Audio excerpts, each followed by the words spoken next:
True crime isn't just about mystery. It's about understanding what went wrong and remembering those affected. Welcome back to Mr. Sleepy Crime. If you're here tonight, then you already know the ritual.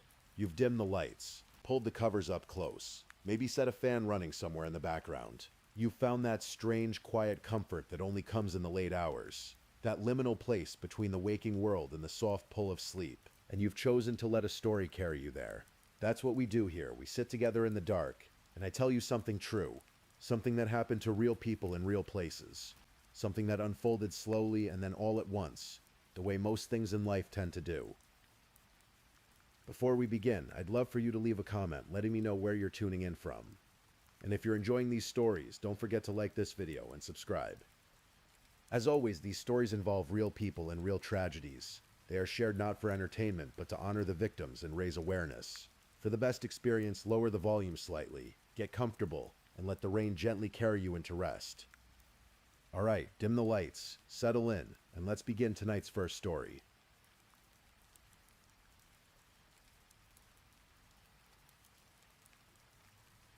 Tonight's first story is one of ambition and beauty, of a young man who had everything ahead of him and a relationship that quietly, gradually became something dangerous and consuming. It's a story rooted in the rolling hills of Kentucky, in the quiet suburbs just south of the Ohio River, where the streets are lined with brick homes and church steeples catch the morning light. It is the story of Ryan Poston. Settle in, let your shoulders drop, take a slow breath. I'll take you there gently.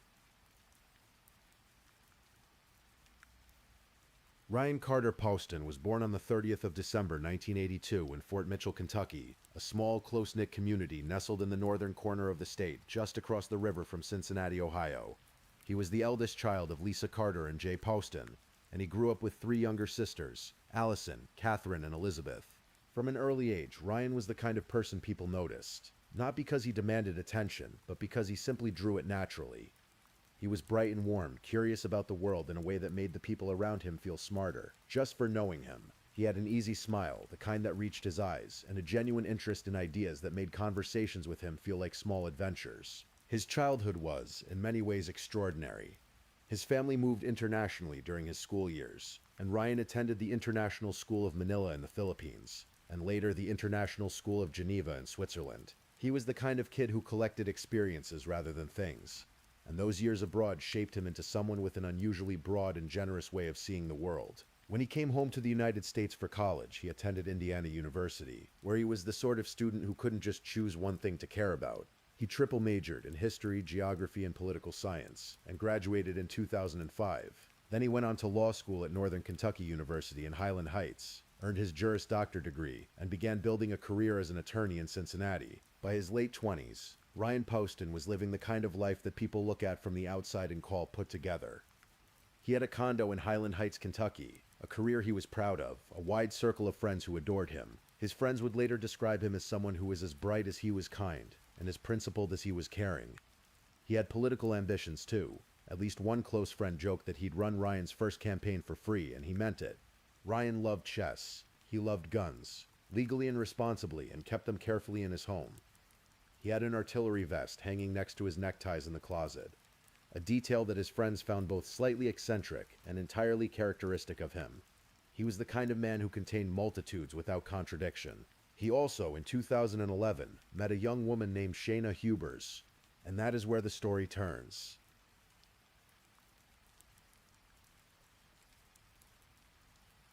Shayna Michelle Hubers was 20 years old when Ryan Poston first noticed her on Facebook in 2011. She was a friend of his step-cousin, Carissa Carlisle, and Ryan came across her profile the way people often stumble into things that change their lives, casually, without warning, through a mutual connection and an idle scroll. What he saw was someone striking. Shayna was young and pretty, and her photos showed a confident, vivacious girl who seemed full of life. Ryan sent her a message. She replied. And just like that, something began. At the time, Ryan had recently ended a long-term relationship with a woman named Lauren Worley. He wasn't necessarily looking for something serious. Shayna, meanwhile, was a psychology student at the University of Kentucky in Lexington, about 80 miles away from Highland Heights, studying hard, excelling academically. By all accounts, she was remarkably intelligent. Childhood friends remembered her as being close to genius, She was always in advanced placement classes, always earning top marks, always receiving awards for academic excellence and leadership. On paper, they made sense. Two ambitious, attractive, intelligent people from the same general corner of the world. They began dating not long after connecting online. But the distance between them, both the physical miles and the differences in where they were in their lives, created complications almost immediately. And from the very beginning, friends of Ryan noticed something that gave them pause. Shayna seemed to want more from the relationship than Ryan was willing or able to give. Ryan's friends would later say that he tried, more than once, to end things with Shayna. That he found it difficult because he was by nature kind. He didn't want to hurt her. He felt a sense of obligation to let her down gently, to be decent about it. One friend said plainly that Ryan just wasn't able to end the relationship, that he was too nice, didn't want to hurt her feelings. Another friend said that Ryan felt duty-bound to let her down easy. This, it turned out, was a terrible kindness. The kind that comes from a good place and leads somewhere very dark. Because Shayna Hubers was not simply a girlfriend who had grown attached to someone who wasn't fully invested. She was something more consuming than that. She was by every account that would eventually emerge in courtrooms and news programs and late-night conversations between worried friends. Obsessed.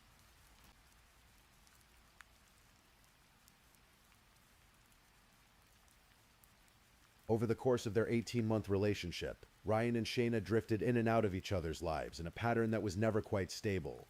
They would be together, then apart, then together again. Ryan continued seeing other people during the periods when they weren't officially dating. Shayna knew this and struggled deeply with it. She also, according to testimony that would later emerge at trial, worked extraordinarily hard to keep his attention and affection. She picked up his laundry. She washed it and brought it back to him. She walked his dog. She went to the grocery store for him. She did things that a devoted partner does, but in the particular way that someone does them when they are terrified of losing something. Not from a place of easy love, but from a place of quiet desperation. Ryan's neighbor Nikki Carnes, who came to know Shayna during this period, testified later that Shayna would often talk to her about the relationship.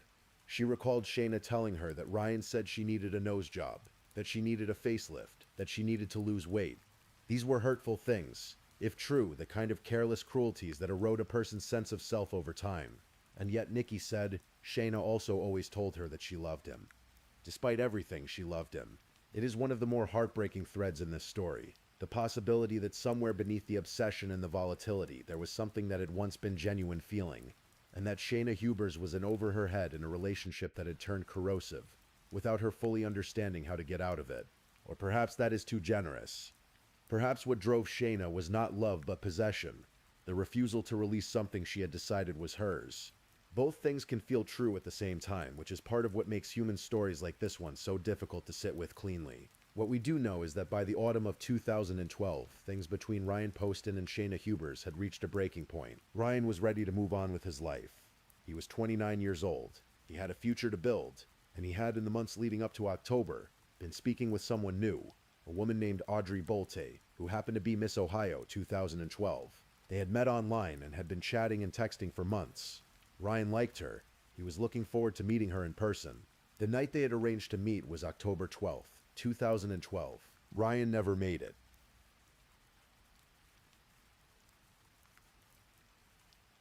The evening of October 11th, 2012, the night before Ryan's planned date with Audrey Bolt, Ryan and Shayna spent time together at Shayna's mother and stepfather's home. Afterward, Shayna slept at Ryan's condo in Highland Heights. This detail would become one of the quiet, troubling mysteries woven through the case. Why, if Ryan was preparing to begin something new, had he allowed this? His mother's response when asked was measured and honest. I don't know if it was part of Ryan's attempt to let her down easy. I just don't know. It's possible Ryan thought he was being kind. It's possible he thought one more night was harmless. It's possible he misjudged, badly, how close to the edge things already were. The following day, October 12th, Ryan went about his afternoon with the ordinary rhythms of someone who has plans for the evening. He was getting ready to go out. He had a date. He had somewhere to be. But at some point that evening, Shayna was still there, or came back, or never fully left. Exactly how the confrontation began is something only Shayna Hubers knows for certain. What the evidence would ultimately reveal is that at some point, during those hours when Ryan should have been leaving for his date, a fight broke out inside his condo. At approximately 9 o'clock that evening, Shayna Hubers called 911. Her voice on that recording was thick with emotion. "I'm not a murderer," she told the operator. "I just killed him in self-defense." Ryan Carter Poston was lying on the floor of his Highland Heights condo. He had been shot 6 times. He was 29 years old. He had a date that night, and he was gone. Across town, Audrey Bolte waited. She had been looking forward to meeting him, this kind, smart man she had gotten to know through months of messages and calls. When he didn't show up, she waited a little longer, and then she went home. She never heard from him again. It would be a long time before she understood why.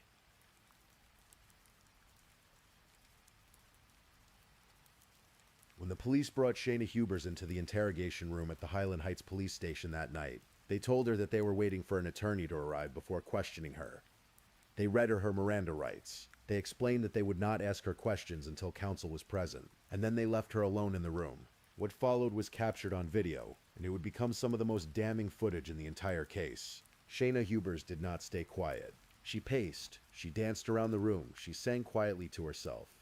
Amazing Grace, the old hymn, in the same hours that Ryan Poston's body was being processed at a crime scene a few miles away. She talked to herself in long, winding monologues. She mentioned Ryan's appearance. She described him as very vain, and then said something that made even seasoned investigators go still when they reviewed the tape later. She said that by shooting him in the face, she had given him the nose job he always wanted. She mused aloud about her future. "I don't know if anyone will ever want to marry me if they know that I killed a boyfriend in self-defense," she said, and then laughed. At one point, seemingly forgetting or not caring that she was being watched, she said quietly, "I did it. Yes, I did it. I can't believe I did that." And then chillingly, "I'm so good at acting." When investigators had spoken with her earlier in the evening, during the time before she asked for an attorney, Shayna had volunteered information freely. She said that Ryan had been abusive, that the shooting had been an act of self-defense. She told them she had shot him with his own gun, which he was licensed to carry. She said he had attacked her and that she'd had no choice. She also asked the police peculiar questions about prison.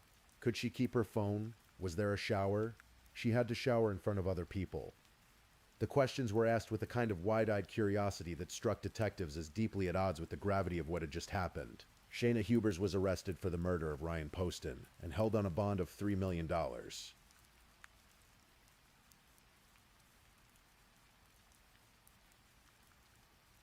In the days and weeks that followed, investigators began piecing together the fuller picture of what had happened inside that condo, and what had been building for months beforehand. One of the most chilling pieces of evidence was a text message Shayna had sent to a friend named Christy Euler just weeks before the murder. Shayna and Ryan had been at a shooting range together. Ryan was enthusiastic about guns and frequently practiced, and while she was there, Shayna had texted Christy, "When I go to the shooting range with Ryan tonight, I want to turn around and shoot and kill him and play like it's an accident." Christy Euler would later testify at trial. She said simply that she wished she had paid more attention to it. Most people who receive a message like that from a friend chalk it up to frustration, to venting, the hyperbolic language of someone who is angry and overwhelmed. It rarely means anything literal. This time it did. There were other messages too.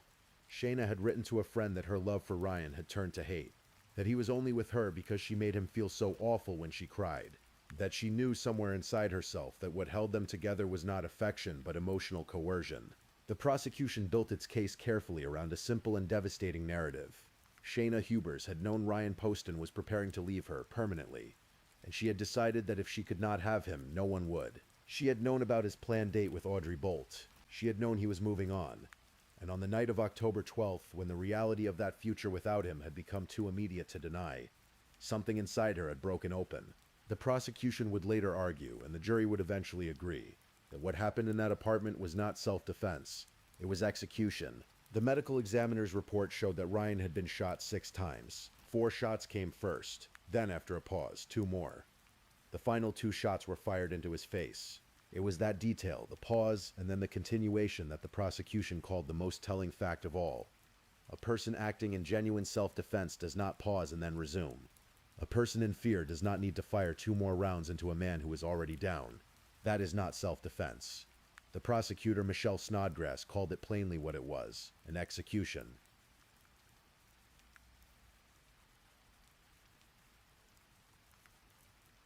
Before we go further into what happened to Shayna Hubers, the trials, the sentences, the long machinery of justice, it feels important to pause here and remember who Ryan Poston was. He was a son. He was a brother to 3 younger sisters. He had a father who loved him, and a stepfather he loved so much that he had his middle name legally changed to Carter, his stepfather's surname, because he wanted to carry both men with him. He had two men who loved him like a son, a friend later explained. He wanted to express how big of a role both of those men played in his life. He was a friend who made the people around him feel smarter, kinder, more capable. Friends talked about his laugh, his chess games, his ambition, his warmth. One friend said he had planned to run Ryan's first political campaign for free. Another said that Ryan was as principled as he was caring. The family released a statement the day after his murder. Ryan was as bright as he was kind, and as principled as he was caring, they wrote. His passing is an unspeakable hardship to so many people. And then carefully, deliberately, they added one more line. We want to make it clear that Ryan was trying to end this relationship. He was trying to move on with his life. That detail mattered to them. It mattered that the world know he had not been complicit in the situation that took his life. That he had been trying to do the right thing in the awkward, imperfect way that people do. Gently, slowly, not wanting to cause pain, and that it had cost him everything. His father, Jay Poston, would go on to become one of the most quietly devastating presences in the courtroom proceedings that followed. Patient, dignified, and unwilling to stop fighting for his son's memory, Jay Poston sat through years of hearings and trials and motions and delays. When asked once how the family kept going, he said simply, "If we have to do this 100 times, we will do it 100 times. It will all be okay."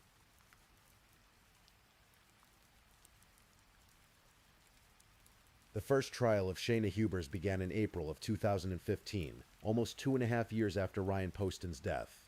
The Campbell County Circuit Court in Kentucky was the venue. And from the beginning, the proceedings drew significant national attention. The combination of elements, a brilliant young woman, a handsome young lawyer, a volatile relationship, bizarre interrogation footage, and a murder tied to a date with Miss Ohio, made it the kind of case that news programs could not look away from. Shayna Hubers' defense team argued that she had been the victim in the relationship, that Ryan Poston had been controlling and emotionally abusive, that he had made cruel comments about her appearance, that he had manipulated her, that she had been psychologically diminished by years of being pushed away and pulled back in. The defense also pointed to Kentucky's Stand Your Ground law, which states that a person does not have a duty to retreat before using deadly force in self-defense. The prosecution pushed back with everything they had: the interrogation footage, the text message about the shooting range, the evidence of premeditation, the fact that Shayna had waited 10 to 15 minutes after the shooting to call 911, the fact that Ryan had been shot 6 times, 4, and then 2 more, which spoke not to panic but to intent. The trial lasted 2 weeks. The jury deliberated for 5 hours. They found Shayna Hubers guilty of murder. At sentencing, Campbell County Circuit Court Judge Fred Stein addressed the courtroom and offered his own assessment of what had happened in that Highland Heights condo. "What I think happened in that apartment was little more than cold-blooded murder," he said. "It was probably as cold-blooded an act as I've been associated with in the criminal justice system in the 30-plus years I've been in it." He sentenced Shayna Hubers to 40 years in the Kentucky Department of Corrections, with parole eligibility after 20 years. For Ryan's family, it was not relief. You can never feel relief about something like this, but it was something. It was acknowledgement. It was the world saying, in its formal and imperfect way, that what happened to Ryan Poston was wrong, and that the person who did it would be held accountable. And then in 2016, the ground shifted.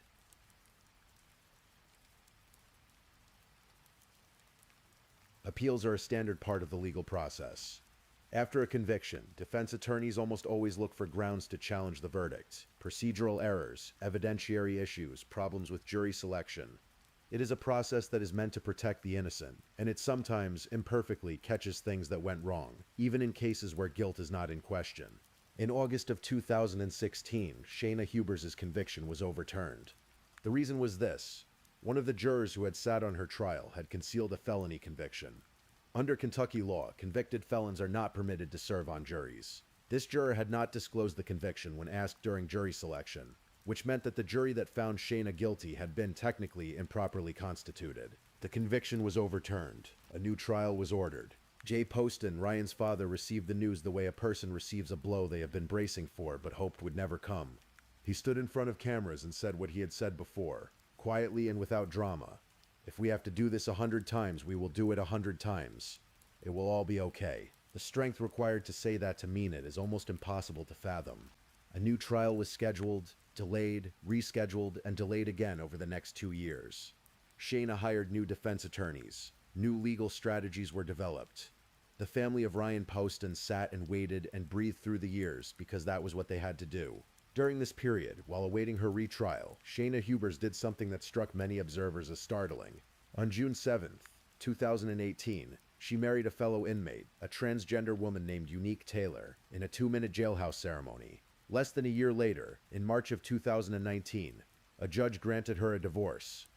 The filing stated the marriage was irretrievably broken. It was the kind of detail that is difficult to know what to do with. Strange and human and oddly sad in a story already full of strange and sad things.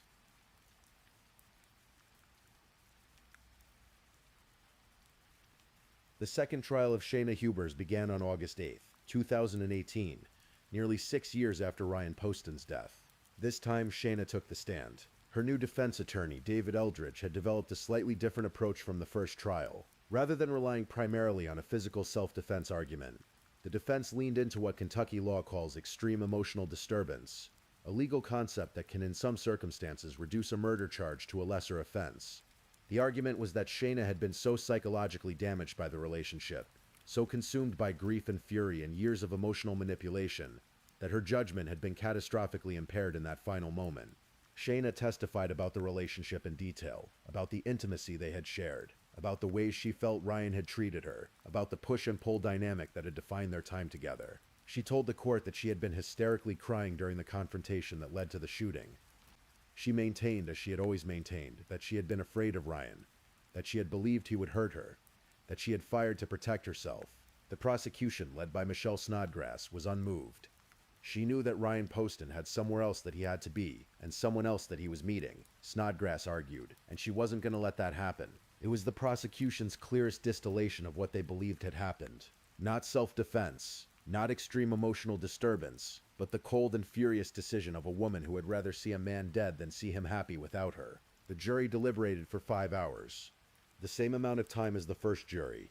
They found Shayna Hubers guilty of murder. Again, on October 18th, 2018, Judge Daniel Zala sentenced Shayna Hubers to life in prison, with parole eligibility after 20 years. She will not be eligible for parole until 2032. Ryan's family stood in the courtroom and received the verdict with the quiet dignity they had maintained throughout 6 years of proceedings. Their statement afterward read, "Today we embrace justice, and yet we do not feel joy. It has been 6 long and heartbreaking years without our beloved Ryan. Those who love Ryan now move forward with the integrity, dignity, and kindness that Ryan exemplified throughout his life. There is no joy in a verdict like this. There is only the soft, heavy weight of something concluded, a door closed on years of waiting, on the hope that the law might eventually catch up to the truth. And beneath that, always, the irreducible grief of a life that ended too soon, too violently, for no reason that makes any sense at all." Shayna Michelle Hubers is currently incarcerated at the Kentucky Correctional Institution for Women in Pewee Valley, Kentucky. She will be in her mid-40s before she is first eligible for parole. She may spend the rest of her life in prison. Ryan's friends have spoken about the case in the years since with a rawness that does not diminish with time. One of Ryan's closest friends, Adam Blyle, put it plainly, "There is no satisfaction, there's no relief. There'd be no penalty severe enough for there to be justice." That is the thing about a case like this, and perhaps the thing that makes it linger in the mind on nights like this one, when the world is quiet and we let ourselves think about the lives of strangers. Justice, when it comes, does not restore what was lost. Ryan Poston does not come back. His sisters do not stop missing their brother. His parents do not stop carrying the particular weight that only a parent who has lost a child knows. His friends do not unsee what they saw, or unknow what they know. What they are left with is the memory of someone who was, by every account, worth remembering. A man who triple majored because he couldn't pick just one thing he loved about the world. A man who changed his middle name to honor 2 fathers. A man who kept bullets in a cabinet next to his board games. A man who was too kind to end a relationship that needed ending. Who believed in gentleness even when it complicated things. Who had a date with Miss Ohio on a Friday night and was getting dressed and had no idea, none, not the smallest shadow of an idea, that the world was about to end. He was 29 years old. He had a career and a condo and 3 sisters and 2 fathers and a future. He had plans for that evening. He had plans for many evenings to come. His family asked the world to remember him, not as a victim, but as a person. As someone who was bright and kind and principled and caring. As someone who was simply loved. That is the story of Ryan Poston. It is not a comfortable story. None of the true ones are. But there is something in the telling of it, in sitting with the facts of a real life, a real loss, a real family still walking through the world with that weight, that feels in a strange way like a form of witness, like saying this happened, he existed, he mattered. You are still here. You are warm and safe, and the night is quiet around you. Let the story settle, the way stories do. Let your breathing slow. Let the images drift away, the courtrooms and the condo and the long years of waiting, and let them become something softer, the shape of a life considered, and a night gently ending. If sleep is close, let it come. If it isn't yet, that's all right too. Just rest. Just breathe. The night will do the rest, and we'll continue our story.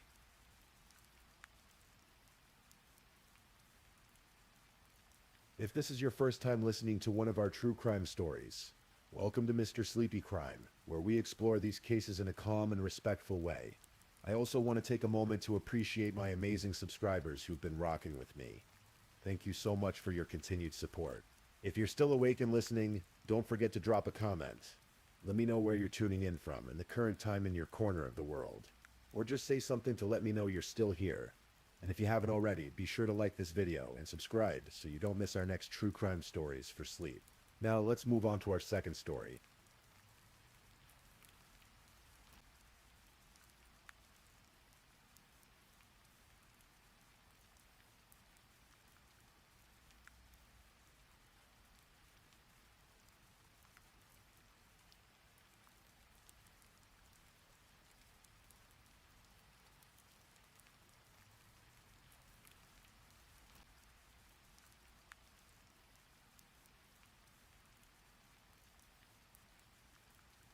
Story 2. The abduction and murder of Samantha Koenig, the ghost who planned everything. Tonight, I want to tell you a story. It's a true one, and like all true stories, it carries weight. It carries sorrow, but it also carries something else. Courage. The quiet, remarkable courage of an ordinary young woman who faced something unimaginable and refused to be erased by it. And the patience of investigators who followed a trail of breadcrumbs across thousands of miles of American highway to make sure that the man responsible could never hurt anyone again. This is the story of Samantha Koenig and the ghost of a man named Israel Keyes.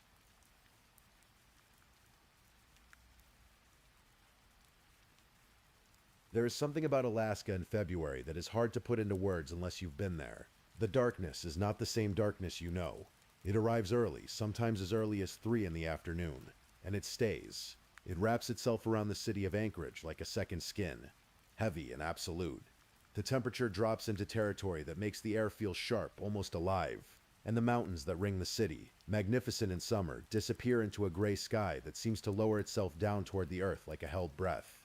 It was in this kind of darkness, on the evening of February the 1st, 2012, that 18-year-old Samantha Koenig went to work. Samantha was a barista. She worked at a small drive-through coffee stand called Common Grounds, tucked into a parking lot on Tudor Road on the east side of Anchorage.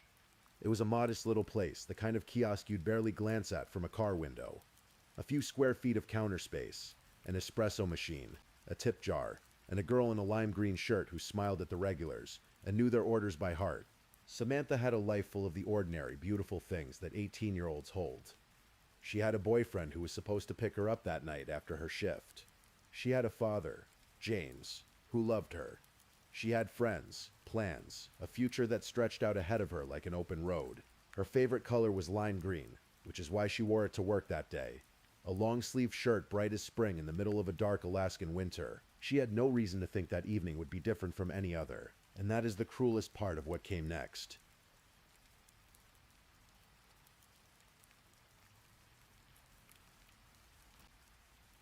Before we follow Samantha through the rest of that night, we have to understand the man who was already watching her.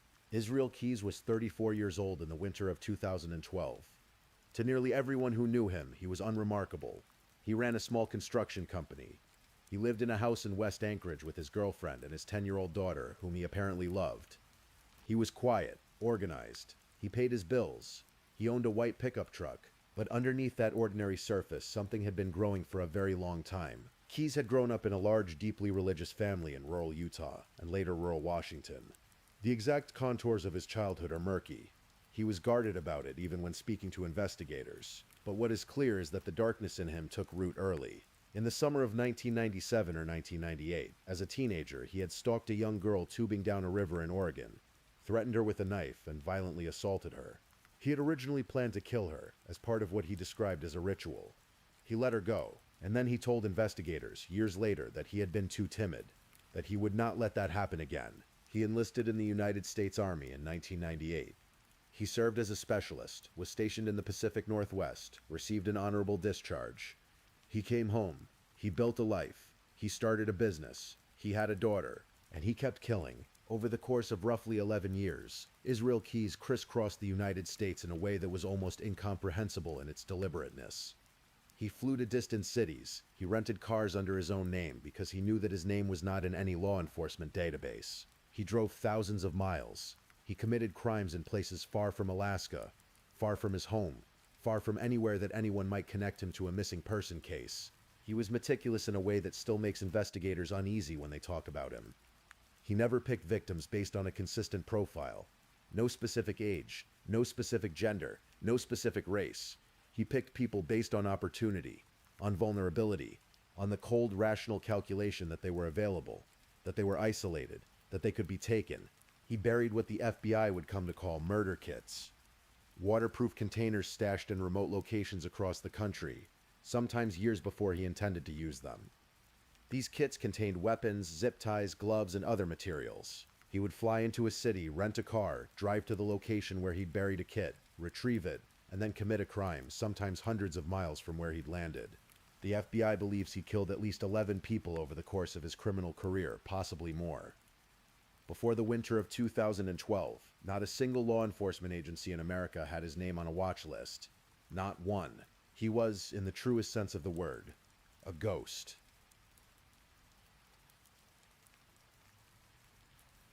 On the evening of February the 1st, 2012, Israel Keyes had been planning this night for weeks. He had studied the coffee stands along Tudor Road. He had considered several of them. He ruled some out because they closed too early, or because they were too exposed, or because their locations didn't offer him a clean exit. He chose Common Grounds because it was open late, and because of the way the parking lot was laid out. He had driven past it enough times to understand its rhythms. He was not looking for Samantha specifically. He had never met her. He didn't know her name. He assumed correctly that whoever was working the closing shift would be a young woman, alone. He had prepared his white pickup truck beforehand. He removed the toolboxes from the bed of the truck. He took off the license plates. He made space. Just before 8 o'clock that evening, Keyes parked in the lot of a Home Depot down the road and walked toward the coffee stand. He wore a ski mask pulled down over his face. He crossed Tudor Road at the crosswalk, careful, deliberate, even now, and approached the small window of the espresso kiosk. He ordered a coffee. Samantha made it for him. She handed it through the window, and in the next moment, everything changed. Keyes produced a handgun and ordered her out of the stand. What happened next is something that authorities would later describe as a demonstration of remarkable courage. Samantha broke away from him. She ran. In the dark, in the cold, on a February night in Alaska, this 18-year-old girl tried to escape. Keyes chased her. He tackled her to the ground. He put one arm around her and pressed the gun to her body, and he told her, in a low voice, that the gun had very quiet ammunition, that she should not do anything to make him use it. She stopped struggling. He walked her across Tudor Road between the IHOP restaurant and the Dairy Queen, and into the parking lot where his truck was waiting. He bound her. He drove away. Security cameras captured all of it, the figure in the ski mask crossing the road, Samantha's lime green shirt disappearing into the dark. Her boyfriend waited for her that night. She never came. His phone lit up with a text message from her number. She was going on vacation, it said.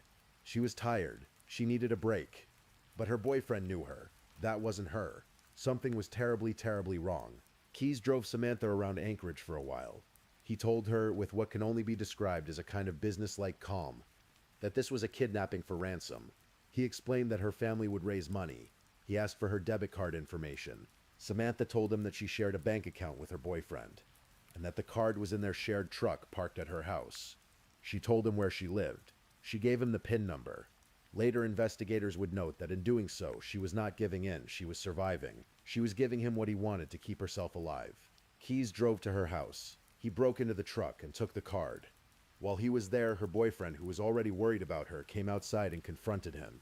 He yelled, but then he went back inside to get help, and Keys was gone before anyone could stop him. He drove to an ATM and tested the PIN. It worked. And then he drove back to his own home. The house where Israel Keys lived with his girlfriend and his 10-year-old daughter had a shed out front. It was an ordinary-looking thing, the kind of outbuilding you'd see in any backyard in Alaska. Keys put Samantha inside it. He tied her up. He turned a radio on loud so that if she screamed, the neighbors would not hear. He told her he had a police scanner and would know immediately if she tried to alert anyone. And then in an act of violence that is difficult to give words to, he killed her. He sexually assaulted her, and he strangled her with a rope, and he left her there in the dark. The next morning, February the 2nd, 2012, Israel Keys woke up his 10-year-old daughter. They flew to New Orleans. His girlfriend joined them the next day. They boarded a cruise ship together for a 2-week vacation in the Gulf of Mexico. He left Samantha Koenig's body in the shed. While Israel Keys sailed through warm Gulf waters with his family, the city of Anchorage was beginning to look for Samantha. Her disappearance was not the kind that made immediate headlines. She was a young woman who had, according to her own phone, sent a text saying she was leaving voluntarily. The police, following protocol, could not immediately treat it as an abduction. There was surveillance footage of the espresso stand, but investigators made the controversial decision not to release it publicly right away, a decision that would draw significant criticism in the weeks that followed. Her family and friends knew something was wrong. Her boyfriend knew. Her father, James, knew. But without the footage being public, the search struggled to gain the momentum it needed. In the surveillance video that investigators were studying internally, they could see the man in the ski mask. They could see him cross the road. They could see him approach the stand. They could identify his white pickup truck. They narrowed their search to approximately 750 trucks matching that description in the Anchorage area. Keys' truck was on that list. Officers went to his house. They looked at the truck. They saw the toolboxes. They saw the roof rack. Both appeared to be permanently installed, welded on, as the officer later noted in his report. The truck didn't match anymore. Keys' name was crossed off the list. What the officers did not know was that Keys had reinstalled the toolboxes and rack after the abduction specifically to pass this kind of inspection. He had anticipated it. He had prepared for it. His name disappeared from the investigation.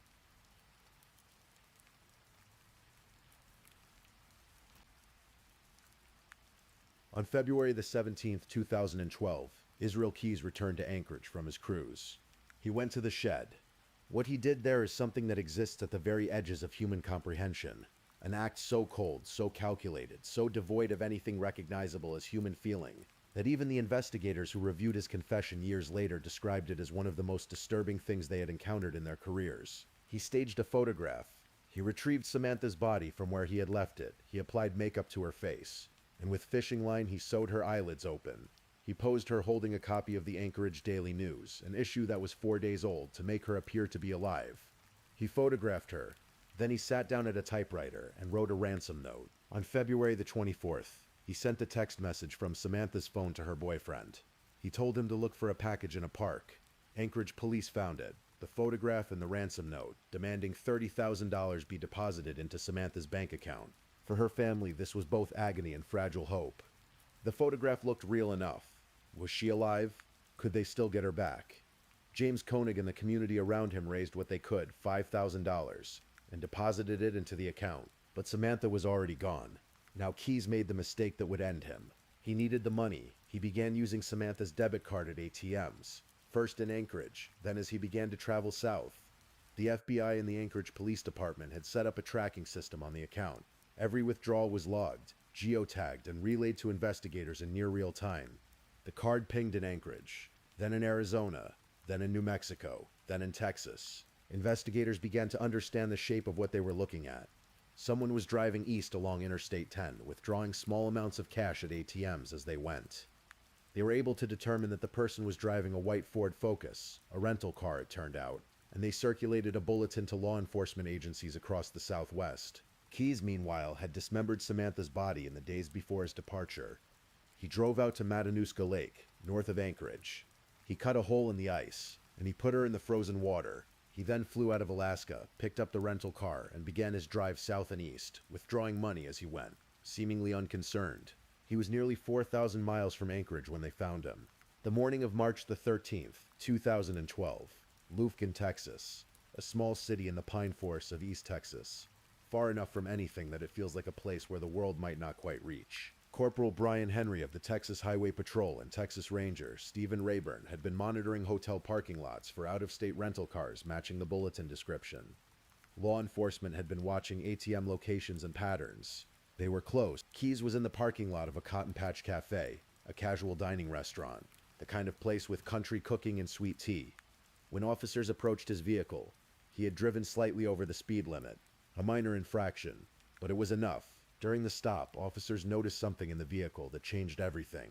Cash stained with bright ink, a die pack. The kind of die pack that banks place inside bundled bills to mark money taken in robberies. It turned out that during his journey east, Keys had robbed a bank. Not because he needed the money desperately. He was by all accounts a reasonably successful contractor, but because he could. Because the planning of it appealed to him. Because the act itself appealed to him. The dye-stained money was enough to justify a search of the vehicle. They arrested Israel Keys on the morning of March the 13th, 2012 in the parking lot of a Cotton Patch Cafe in Lufkin, Texas. He was extradited to Alaska.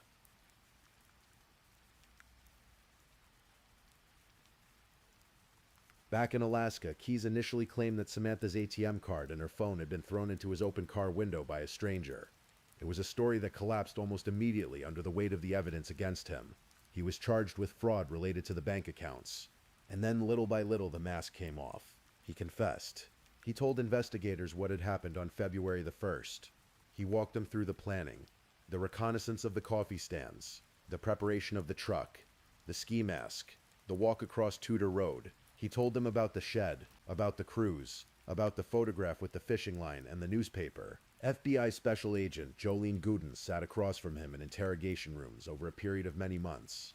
She has described those conversations as unlike anything she experienced in her career.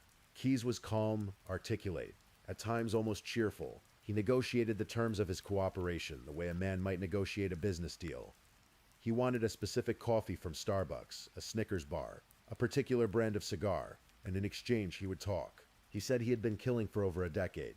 He said there were at least 11 victims, possibly more. He drew skulls, 11 of them in his own blood, on the walls of his jail cell, which investigators later found hidden beneath his mattress. He was vague about the other victims, giving clues but not names, details but not locations, as if he were playing a game he intended to win. He expressed no remorse. None. He said he had enjoyed what he did. He said the hunt, the planning, the anticipation was as satisfying to him as the act itself. He said, set goals for himself. The killings were part of achieving those goals. He told investigators that if he had not been caught, he would have continued indefinitely.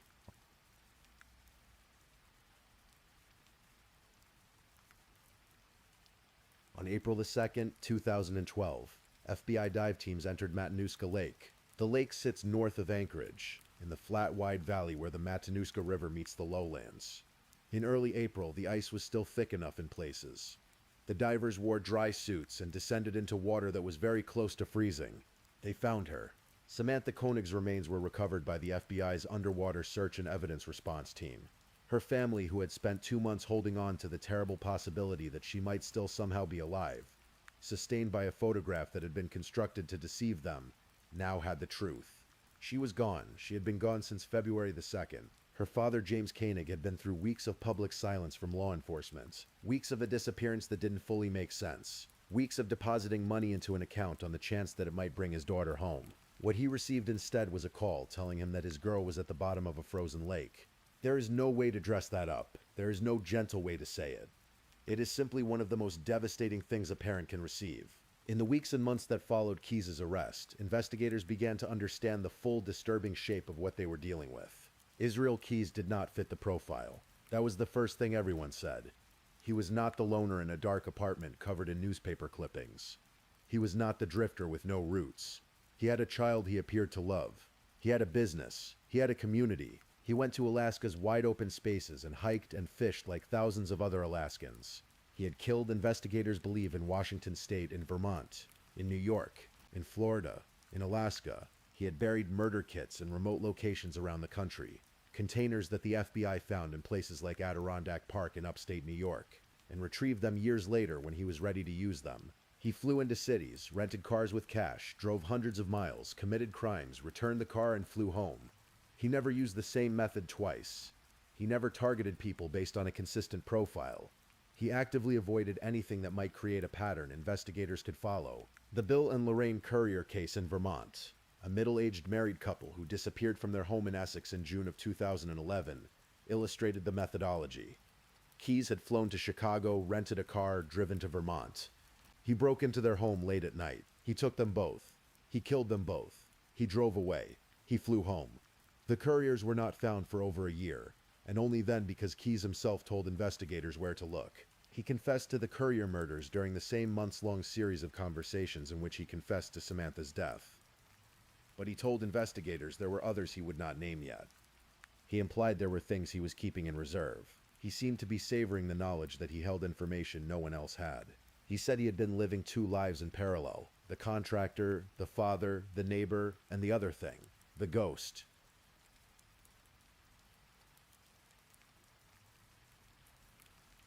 On December the 2nd, 2012, Israel Keyes died in his cell at the Anchorage Correctional Complex, where he had been held in solitary confinement while awaiting trial. He had taken his own life. He was 34 years old. He left behind a poem of sorts written in his own blood that was found with the skull drawings in his cell. It was violent and proud and gave investigators no further information about his victims. It was, to the end, a final act of control. With his death, the possibility of a full accounting died too. The FBI announced that they believed he had killed at least 11 people, though the total could be higher. They know of 3 confirmed victims by name: Samantha Koenig, Bill Currier, Lorraine Currier. The others remain unidentified, men and women with families and histories and names that investigators have spent years trying to match to Keyes' vague admissions. The FBI released hours of interrogation footage, an interactive map of his known movements, and records of his murder kit locations, all in the hope that someone somewhere might recognize something: a date that matched a disappearance, a location that echoed a missing persons report, a face in the crowd. The investigation, they said, absolutely continues.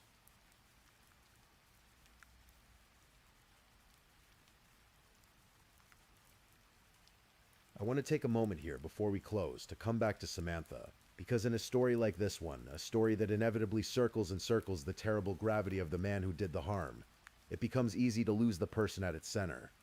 The girl in the lime green shirt, the 18-year-old who made espresso drinks for Anchorage regulars and had a boyfriend waiting for her and a father who loved her. Samantha Tesla Koenig. She was born in 1993. She grew up in Alaska. She was, by every account of the people who knew her, a warm and ordinary young woman in the best sense of the word, alive to her life, connected to the people in it, carrying herself through the world without any reason to suspect it could be taken from her. She fought back when he came for her. In the dark, in the cold, in a moment of absolute terror, she ran. She tried. That matters. It matters not because it changed the outcome. It did not, but because it tells us who she was. She was not passive. She was not defeated before it was over. She was, in her final hours, a person of courage, and she has not been forgotten. Investigators cite her case as the gateway that opened the door to understanding Israel Keyes, and potentially to identifying victims whose families still don't know what happened to them.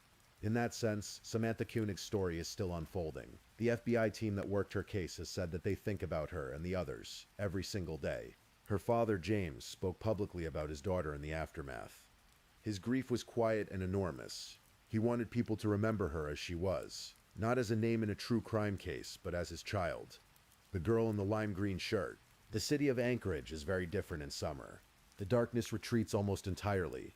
The sky at midnight is still a deep twilight blue, and the mountains appear again, glaciers glinting in the long light. The birch trees go green. The trails fill with hikers and cyclists. The coffee stands on Tudor Road open their windows to the warm air. It is a beautiful place. Most places are, once you look for the beauty in them, but every place carries its shadows too. Every ordinary evening carries within it the possibility of something that shatters the ordinary, that reminds us how thin the membrane is between the life we expect and the life that catches us by surprise. Samantha Koenig walked to work on a February evening in 2012, wearing her favorite color. She expected to go home. She deserved to go home. The man who took that from her is gone now, and the full truth of what he did may never be entirely known. But the people whose lives he touched, the families still waiting, the investigators still searching, the girl in the lime green shirt, they are not forgotten. They are not forgotten. That's where we'll leave it tonight. Rest now. Let the story settle. Let your breathing slow. You are safe. You are here. And tomorrow, if you think of Samantha, think of her the way her family wants her remembered. Not in the moment of her worst night, but in all the ordinary evenings before it, when she was just a girl in a bright green shirt, making coffee, smiling at strangers, alive to every small and precious thing the world had still to offer her.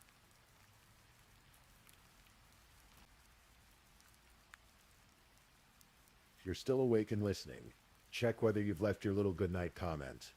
I always check your comments before I sleep too.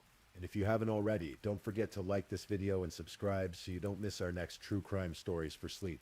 Meanwhile, let's move on to our third story.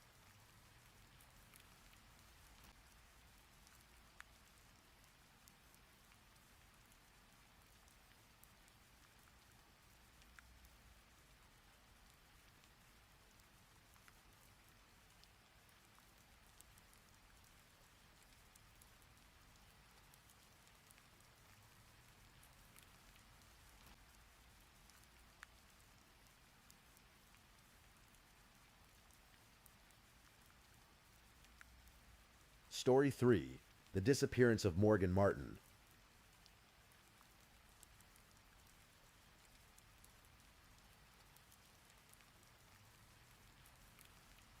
Tonight, I want to tell you a story, a real one.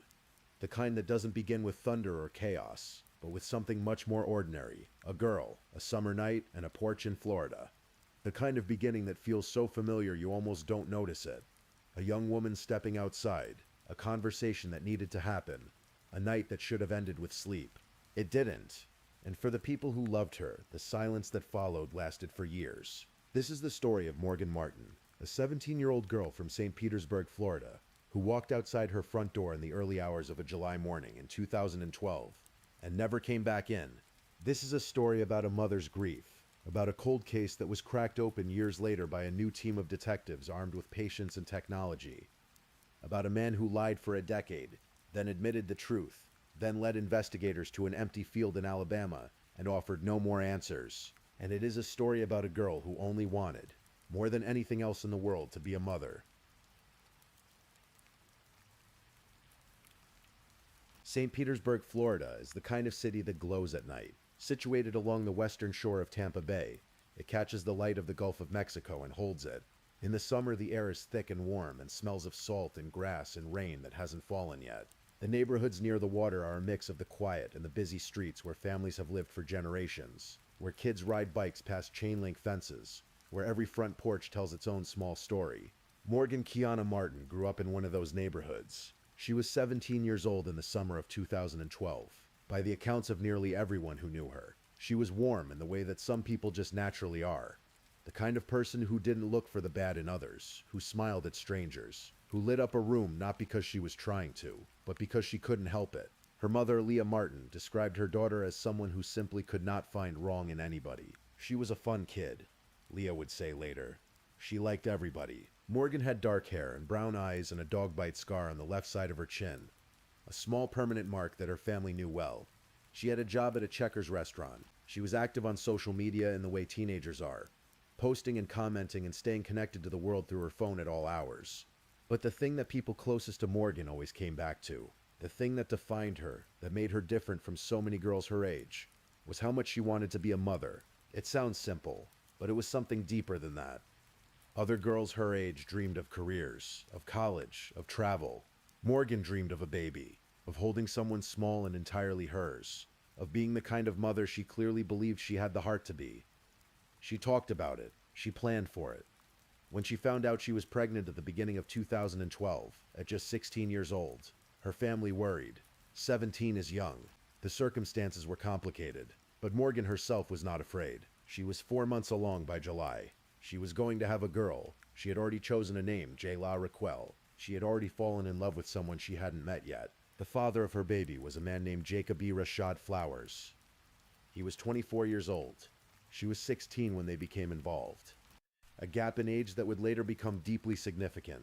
Flowers denied paternity. He denied everything, repeatedly for years. But Morgan knew, and in the summer of 2012, she was preparing to make sure he knew too. She had a sonogram picture. She kept it close. She was planning to show it to him.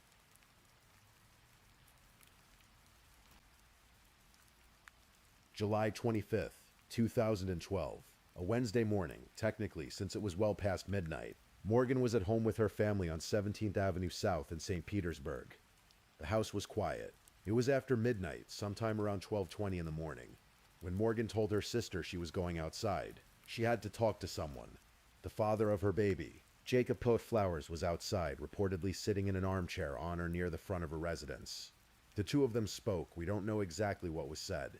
We don't know the tone of the conversation, whether it began calmly or turned quickly. We know only that Morgan went outside to speak to him, and that someone, possibly her sister, saw her there. And then Morgan Martin did not come back inside. The hours that followed were quiet in the wrong kind of way. Morgan's family would have gone to sleep eventually, perhaps assuming she had stepped away briefly, perhaps thinking she had gone somewhere with someone she trusted. But the morning came, and Morgan wasn't there. What she had left behind was everything. Her purse, her identification, her money, her keys, the sonogram photograph of her daughter, Jalea Raquel, the paycheck she had earned at Checkers, and not yet cashed. Every material thing she owned or cared about was still in that house. The only thing missing was Morgan, and her phone. Her mother, Leah, began to understand almost immediately that something was wrong. Morgan called her mother multiple times a day. Not once in a while, not occasionally, but every single day, several times. It was simply what they did. It was the rhythm of their relationship. A morning call, an afternoon call, a quick check-in in the evening. The silence that morning was not normal. It was not a choice Morgan would make. When police were contacted, they characterized the disappearance as ominous, and they meant it. The word wasn't chosen lightly. A pregnant teenager, 4 months along, who never went anywhere without her purse and her ID, who left behind her paycheck and her baby's sonogram, who called her mother every day without fail, had simply vanished. Her social media went silent too. Every account, every platform, nothing. For a girl who had been active online right up until that night, the sudden digital silence felt like a door slamming shut. From the very beginning, investigators had one name in their heads: Jacob Flowers. Jacob Flowers was 24 years old in the summer of 2012. He was, by his own accounts, a man with a full and complicated life. He had multiple children with multiple women. He was in a relationship with someone who was not Morgan Martin. He worked at a KFC restaurant. When police came to speak with him about Morgan's disappearance, he gave them a story. He knew Morgan, he said. She was just someone from the neighborhood. They weren't involved. They hadn't spoken in months. He wasn't the father of her baby. That was simply not true. He had no idea where she was or what might have happened to her. It was a careful, practiced answer, and it was almost entirely false. Behind the story, investigators were already pulling threads. Cell phone tower records are a quiet and meticulous kind of evidence. They don't lie the way people do. They show where a phone was, when it moved, in what direction, and the records that came back for Jacob Flowers on the night of July 24th into July 25th painted a very specific picture. His phone had been in the area of Morgan's home. Then he drove to his own house on 53rd Avenue. Then in the small hours of the morning, around 1:30 in the early morning, he went to the KFC where he worked, as the restaurant was closing its shift. What happened at KFC next was strange. The following morning, an employee discovered that someone had set a fire in the walk-in cooler. The cooler had also been cleaned with a hose, scrubbed down.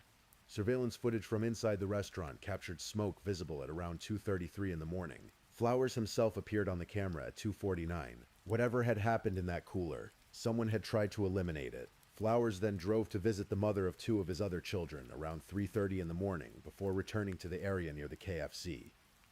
Then he drove through Tampa Bay. Then he crossed the Sunshine Skyway Bridge into Pasco County. He didn't return to St. Petersburg until the following day. Police noted all of this. They built their picture quietly. But the case would not move quickly. In those early months, without a body, without forensic evidence that was conclusive, without a confession, the case was classified as a missing persons investigation. Flowers remained a person of interest, and Morgan remained missing. As weeks became months, Leah Martin held on. She went on television. She spoke to reporters. She made sure her daughter's name stayed in the air, stayed in people's minds. She knew the way mothers somehow always know that her daughter was not coming home alive, but she needed the world to remember Morgan anyway. She was mine, Leah said through tears during one of those interviews. She wasn't his to take.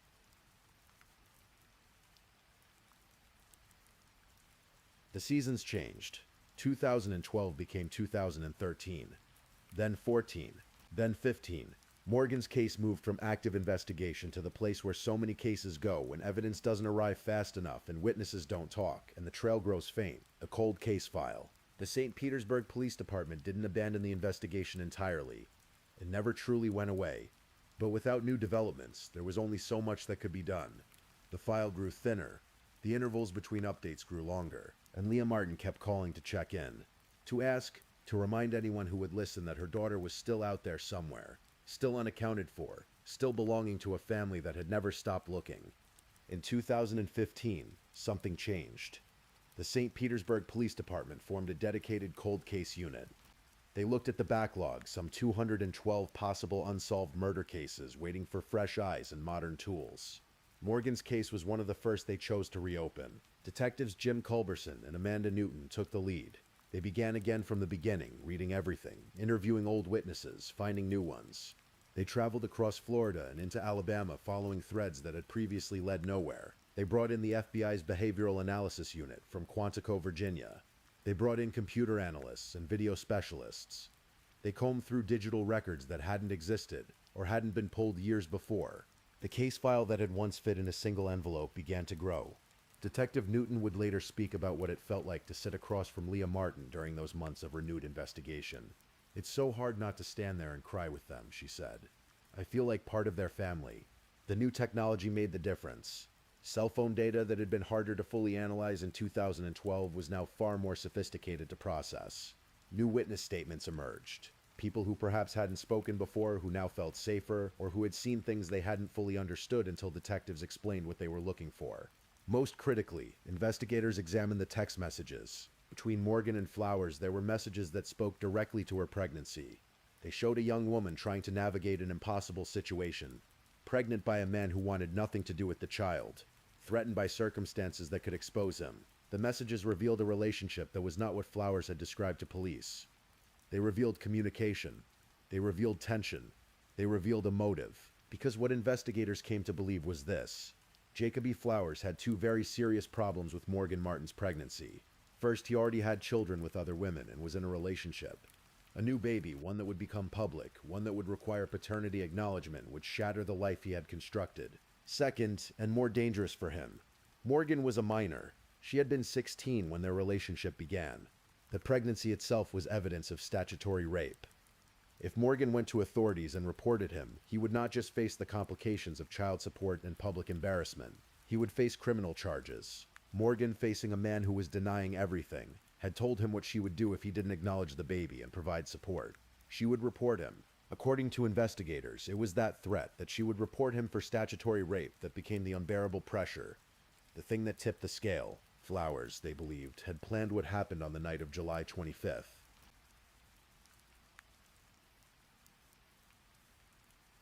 June 2016, almost exactly 4 years after Morgan Martin walked out her front door and disappeared. St. Petersburg Police Chief Anthony Holloway stood before cameras and made an announcement.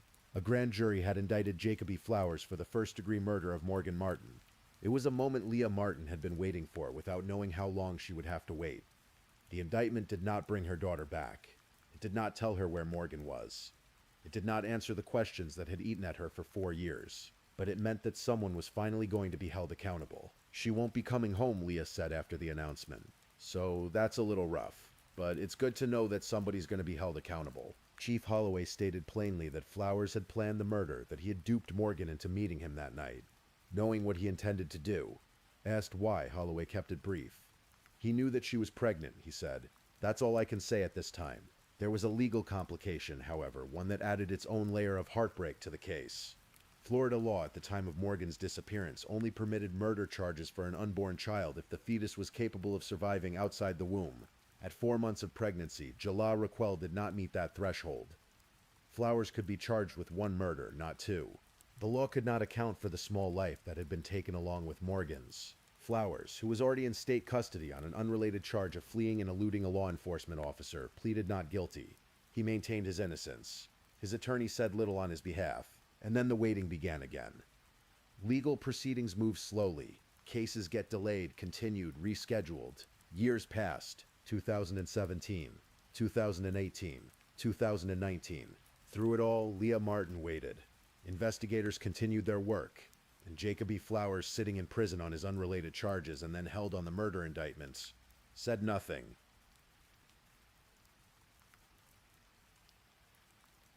Spring 2022, 10 years after Morgan disappeared, after a decade of denial, Jacob E. Flowers reached a plea agreement with prosecutors. He pleaded guilty to second-degree murder in the death of Morgan Martin. The first-degree charge, which had been built on the assertion that the murder was planned and premeditated, was reduced. The terms of the agreement were precise and unusual. If Flowers could lead investigators to Morgan's remains, if her body could be found as a direct result of his cooperation, he would receive a sentence of 25 years. If he could not or would not, he would receive 40 years. It was a calculation, a bargain constructed around the one thing that Leah Martin had wanted for a decade, to bring her daughter home. Flowers spoke with investigators over a video call. He described where Morgan's body was buried. He said it was in a 4-foot-deep grave in Pike County, Alabama, along the northbound side of US 231, a highway that cut through rural cotton fields near the town of Troy. Pike County was hundreds of miles from St. Petersburg. It was a place where Flowers had extended family. A team assembled.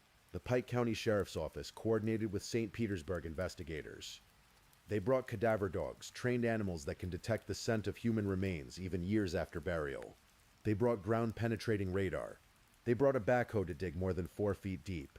They brought an archaeologist from a nearby university to help analyze the earth. Flowers himself was eventually taken to the site in person to direct the search.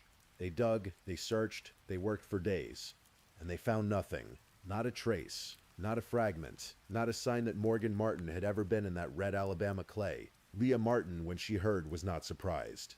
She had never believed her daughter was in Alabama. She had never trusted Flowers to tell the truth. Not after a decade of lies. Not after every denial. Not after every door he had slammed in the face of investigators. He doesn't have to, she said. It's just about how much of his life he wants to give up. She believed, and still believes, that he knows exactly where Morgan is. That somewhere, under the ground or concealed in some other way, her daughter is waiting to come home. Whether Flowers had deliberately sent investigators to the wrong place, or whether his memory after 10 years was simply unreliable, or whether the information he gave was never truthful to begin with, no one knows for certain. The earth in Pike County gave up nothing. April 28, 2022. Leah Martin walked into a courtroom in Pinellas Pasco Circuit Court. She had waited for this day for years, the day when she would stand in the same room as the man who had taken her daughter and her granddaughter from her, and speak directly to him. She delivered her victim impact statement facing Jacob E. Flowers. "You killed your own child and my child," she said. She told him that 40 years wasn't enough, that 1,000,000 years wouldn't have been enough. She spoke about all the things she had been denied. She hadn't been able to see Morgan graduate, hadn't seen her become a mother, hadn't gotten to hold Jalea Raquel. She had been robbed not just of her daughter, but of every future moment, every birthday, every holiday, every ordinary Tuesday that would have belonged to a family that no longer existed in the same shape. A close family friend, Ann Orr, also delivered a statement. She spoke about who Morgan was, a girl who always wanted to make people smile, a girl with a specific kind of light. Flowers, during the sentencing, said he was sorry. He apologized for his actions. The judge sentenced him to 40 years in prison. It was confirmed at that sentencing that investigators had made a second attempt. Even in the week before the hearing, they had taken Flowers back to Alabama one more time, hoping something might be different. It wasn't. St. Petersburg Police Major David Gerardo told the court that investigators felt they had exhausted their options in Alabama. But the search for Morgan's remains would not officially close. Any new leads would be followed. Jacob P. Flowers, now in his mid-30s, will not be eligible for release until he is in his 70s, if ever. Morgan Martin would be 27 years old today. Jalea Raquel would have been 9.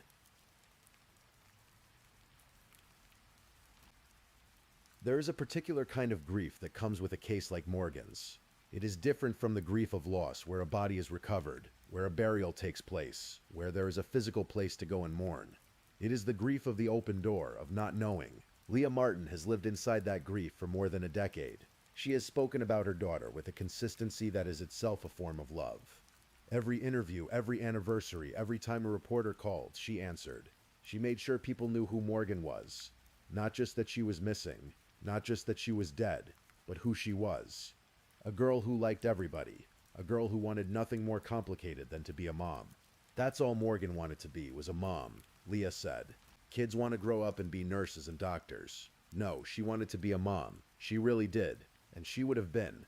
There is something unbearably tender about that. About a 17-year-old girl who had already named her daughter, who was already excited, who was already preparing her heart for the biggest love she'd ever known, and who was killed precisely because of that love. Because the man who had made her pregnant could not tolerate the consequences. Because she had asked for something she was entirely entitled to ask for. Acknowledgement. Support. A father for her child. She paid for that ask with her life. The investigators who worked her case, Jim Culberson and Amanda Newton, the detectives from the Cold Case Unit, the FBI analysts, the cadaver dogs in a cotton field in Alabama, all of them carried a piece of this story for years. It shaped them. It stayed with them. Detective Newton said it simply. She felt like part of the family. Cases like Morgan's do that. They pull people in and hold them. Because there is something in us, something fundamental and human, that refuses to accept that a young woman can simply disappear. That a girl who called her mother every day can be here one moment and gone the next. That an empty field in Alabama can be both the answer and not the answer. The St. Petersburg Police Department has said the investigation will continue. If new information comes forward, they will act on it. Somewhere in some configuration of geography and Earth, the truth about where Morgan is may still be waiting to be found. Leah Martin continues to hope. She has said that she believes one day her daughter will come home. The stars are still out over St. Petersburg tonight. The water of Tampa Bay moves the way it always has, slowly, steadily, in no particular hurry. The neighborhoods are quiet. The porches are empty.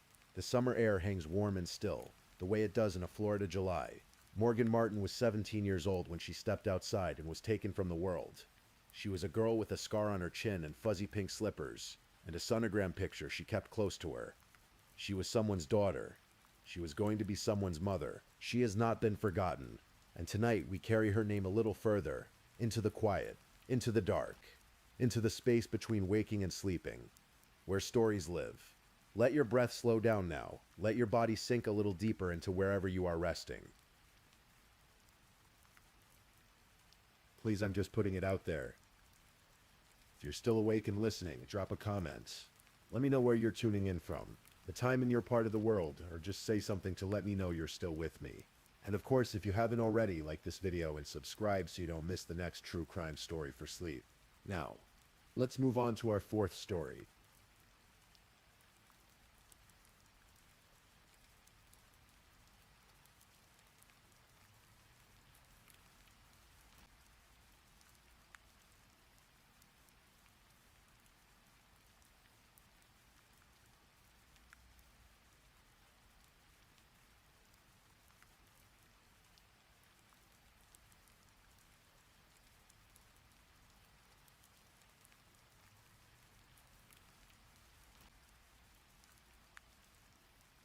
Story 4.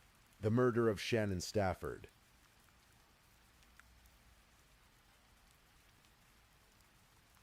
Tonight, I'm going to tell you a story, and like all the stories we tell in this space, it is a true one. It is not a story that will make you jump, or startle you awake, or leave you anxious. It is a story told slowly, the way a friend would tell it to you, sitting across a table, speaking in a low voice, choosing each word with care. It is the story of a young woman named Shannon. She was 29 years old. She had grown up in the foster care system in West Virginia, moving from home to home in the way that children without anchors sometimes do. She had known instability and uncertainty and longing, but through all of it she carried something inside her that the hard years never managed to touch. A deep and genuine warmth, a hunger for belonging, a belief that things could be better. And for a time she found that. She found love and a family, and eventually a little girl named Faith. But the people who surrounded her love would ultimately become the architects of her destruction. This is the story of Shannon Lynn Stafford, born on the 14th of May, 1982, gone on the 21st of April, 2012. She was 29 years old. She just wanted her daughter back.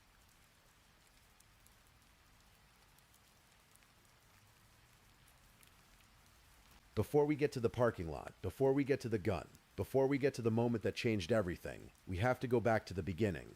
Because Shannon's story doesn't start with violence. It starts with something far quieter, and in some ways far more heartbreaking. It starts with a little girl who grew up without a permanent home. Shannon spent much of her childhood moving through the foster care system in West Virginia. The details of her early years are known only to those closest to her, and they kept those details private out of respect for her. But what is known What people who loved her have said publicly, over and over, is that Shannon came out of that experience with a specific kind of ache. The ache of someone who has never quite had a place that was entirely hers. A family that was entirely hers. She wanted that more than almost anything. So when Shannon was a young woman, and she met a man named Nathan Mitchell, and when Nathan's parents, Larry and Sandra Mitchell, opened their home and seemed to welcome her with open arms, something inside Shannon must have exhaled. Must have thought, this is it. This is the family I've always wanted. And in the beginning, at least from the outside, it looked exactly like that. Nathan and Shannon fell in love. They began spending time together at the Mitchell family home in West Virginia, and the parents seemed genuinely warm. Larry Mitchell was a quiet man by most accounts. The kind of man who came home from work, sat at the dinner table, and then retreated to his bedroom. He wasn't loud or aggressive on the surface. He was simply there, in the background, occupying the house. Sandra Mitchell was the force, the center of gravity in that household. Everything orbited around her preferences, her standards, her expectations. And in those early days, Shannon didn't see that as a warning sign. She saw it as strength. She saw it as the kind of steady, rooted family she had been searching for. Nathan was kind to her in the beginning. He was attentive. He made her feel seen. And so when the couple became engaged, and when Larry and Sandra suggested that the two of them move into the family home, Shannon said yes without hesitation. Why wouldn't she? She was in love. She had a family now, a real one. She had no way of knowing that the door she was walking through was not an entrance. It was a trap.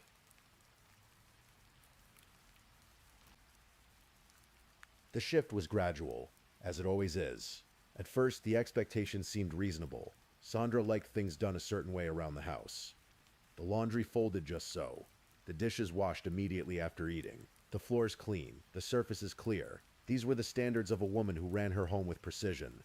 And Shannon, eager to please, eager to fit in, eager to be accepted. She tried to meet them. But no matter how hard she tried, it was never quite enough. Sandra would point out what hadn't been done correctly. She would criticize Shannon's work in front of Nathan.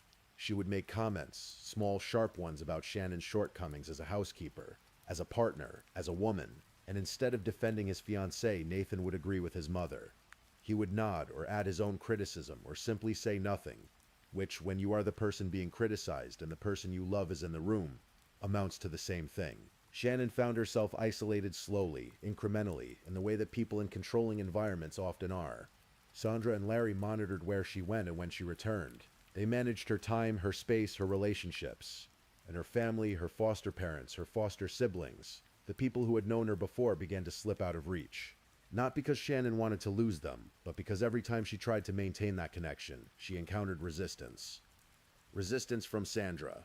Resistance from Nathan. When the time came for Shannon and Nathan to get married, something happened that might seem small on the surface, but says everything about the power dynamic that had already calcified inside that house. The Mitchells told Shannon she could not invite her own family to the wedding. Not her foster parents. Not her foster siblings. Not the people who had raised her and loved her. The Mitchells said they wanted a small wedding and asked Shannon not to bring any guests of her own. Shannon, afraid of rocking the boat, afraid of losing the family she thought she had found. She complied. She walked down the aisle without the people who loved her in the room. That should have been the moment she ran. But love makes us stay in places we shouldn't. And Shannon stayed. Not long after the wedding, Shannon became pregnant. And rather than this being a cause for celebration, rather than a grandmother-to-be putting her hand on a daughter-in-law's stomach and smiling, Sandra Mitchell became irate. It was too soon, she said. Too early in the marriage. She blamed Shannon, called her irresponsible, and then while Shannon was pregnant, carrying a baby she had not planned but already loved, Sandra kicked her out of the house. Shannon left. She found somewhere else to stay, and she tried to make sense of what her life had become. Then Nathan came to her. He was sorry, he said. He wanted her back. Things would be different. He promised. She believed him. She went back. The baby came 3 months too early. Shannon was in labor before her body was ready, before the nursery was finished, before any of the quiet, ordinary preparations that new mothers make had been fully completed. Faith Mitchell came into the world small and fragile and fighting the way so many people in this story were fighting, in one way or another. And from the moment Faith arrived, the Mitchells made their position clear. They blamed Shannon for the premature birth. They said it was her fault, her irresponsibility, her failure, that had caused a baby to arrive before she was ready. This was, of course, a medical event with medical causes. and not the kind of thing that can be laid at the feet of a new mother who was already doing her best under extraordinarily difficult circumstances. But facts were not the currency the Mitchells traded in. Control was, and the most effective way to control Shannon now was through faith. From the beginning, Sandra and Larry Mitchell inserted themselves between Shannon and her own daughter. They managed the baby's care. They were always there, always present, always hovering, in ways that left little room for Shannon to simply be a mother. While Shannon was still in the house, she was expected to continue all the cooking and cleaning, even as she recovered from childbirth, even as she learned to care for a premature baby. Nathan, who had health issues of his own, contributed very little, and so Shannon ran herself thin, caught between the demands of the household and the longing to simply hold her daughter without someone else's hands always nearby. The breaking point came on a weekend. Shannon wanted to visit her foster family, just for a few days, just to breathe, to see the people who loved her without conditions, to rest her head somewhere that didn't feel like a surveillance room. She asked if she could bring Faith. She was told no. Shannon went anyway without Faith. She left her daughter in that house and drove away, telling herself it would only be a few days. She would come back and she would hold her baby, and she would find a way to make it all work. But when she returned, the Mitchells would not let her back in. The door was closed. The locks had turned. Shannon was on the outside, and her daughter was on the inside, and the family she had given up everything for had made their final move. Shannon filed for divorce from Nathan Mitchell, and then, with all the courage that a woman who has spent her whole life searching for stability can summon, she filed for custody of her daughter.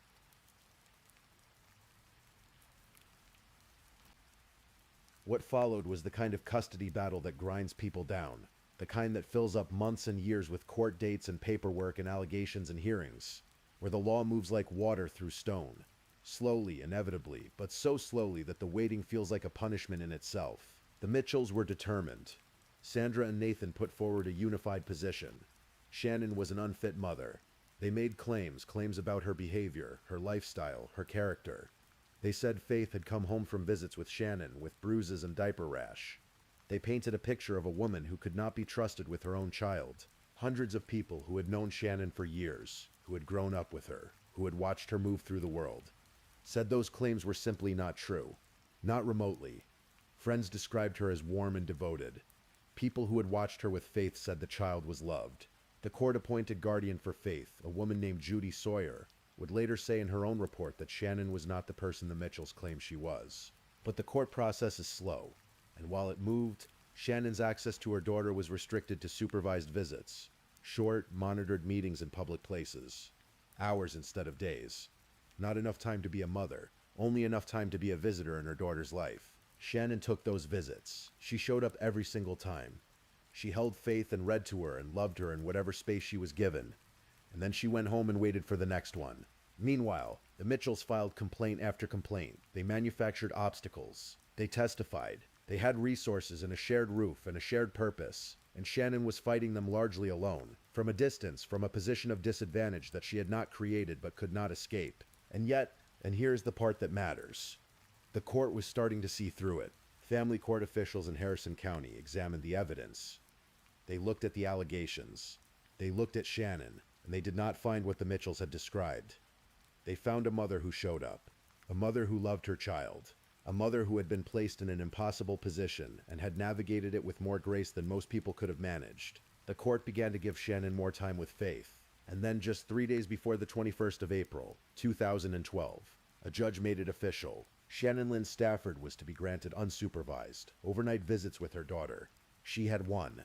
After all of it, after the isolation and the criticism and the locked doors and the court dates and the supervised visits in parking lots, she had won. That Saturday morning, Shannon woke up knowing that she was going to hold her daughter without someone standing watch.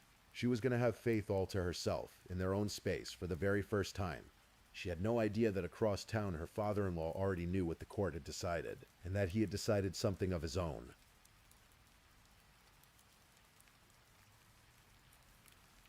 The morning of April 21st, 2012 was an ordinary Saturday in Morgantown, West Virginia.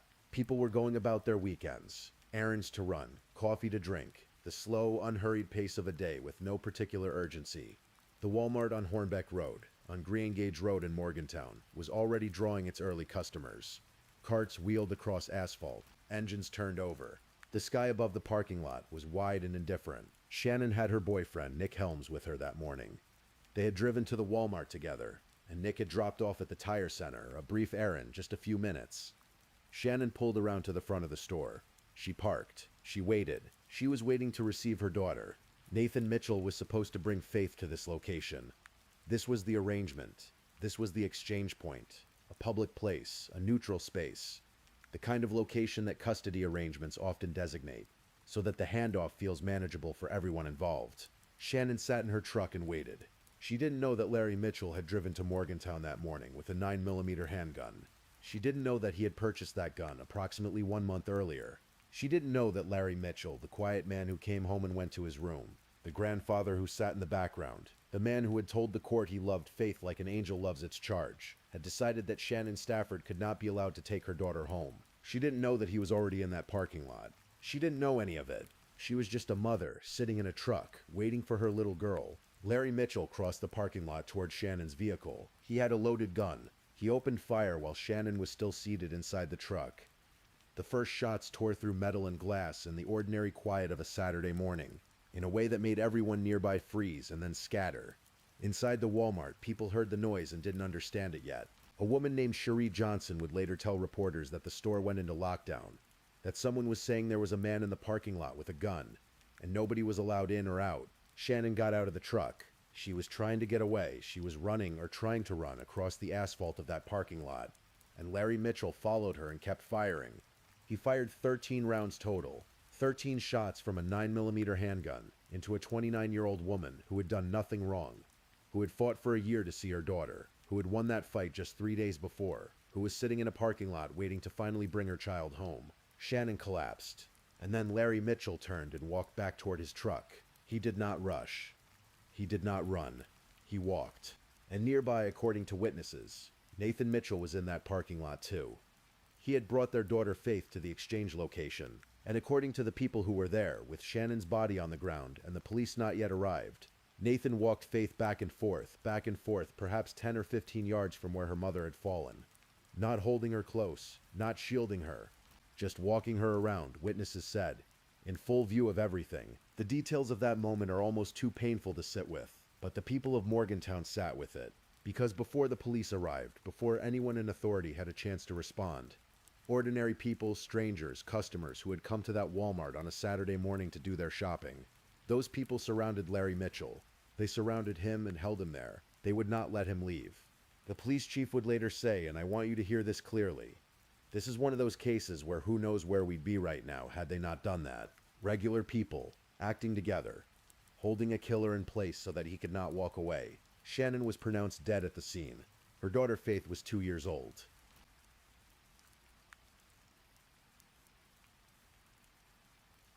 In the hours and days that followed, the Morgantown Police Department began piecing together the how and the why of what had happened in that parking lot. The how was not complicated. Larry Mitchell had driven to Morgantown with a gun he had purchased a month prior. He had arrived before Shannon. He had waited. When she pulled in, he approached and fired. He had done it in broad daylight, in front of a Walmart full of customers, with his granddaughter somewhere nearby. There was no ambiguity about what he had done or who had done it. Dozens of witnesses saw it. The why was the part that carried more weight. Investigators identified the primary motive quickly. Shannon had been about to win her custody case. The court had just granted her unsupervised overnight visits. The Mitchell family had spent months, perhaps more than a year, constructing a narrative in which Shannon was an unfit mother. They had testified, complained, alleged, accused, and the court had looked at all of it and sided with Shannon anyway. From Larry Mitchell's perspective, according to what he would later say under oath, he felt like a guardian angel who had to act. He said he did it out of love for Faith. He said he never hated Shannon. He sat in a wheelchair in the courtroom and asked for mercy and said that what he did was a tragic act of love. The prosecution said something different. They said he saw the writing on the wall. They said he knew the custody battle was slipping away from his family, that Shannon was gaining ground, and that rather than accept the court's decision, he chose to eliminate the problem. This was a chilling and horrifying execution, the prosecutor said. It was one of the most cold-blooded executions I have prosecuted. There was another question that lingered, one that investigators noted and that Shannon's friends and family would not let go of for years. How did Larry Mitchell know Shannon would be at that Walmart that morning? How did he know when she would arrive and where she would park? Shannon had been told to come alone. Nathan Mitchell and his father had driven to that Walmart in separate cars. The timing of it all, the fact that Larry was already there, waiting, positioned, suggested to many people close to the case that this was not a spontaneous act of grief by a grandfather who had simply snapped. It had the shape of something planned. Shannon's friends pointed to something else too. In the period before the murder, Nathan Mitchell had posted something on social media. Words that were disturbing enough to get attention. Words that suggested he believed sometimes a divorce attorney wasn't the only solution to a problem. The posts were noted, but Nathan Mitchell was never charged with murder. He was never charged with conspiracy. Only Larry Mitchell stood in the criminal dock for what happened in that parking lot.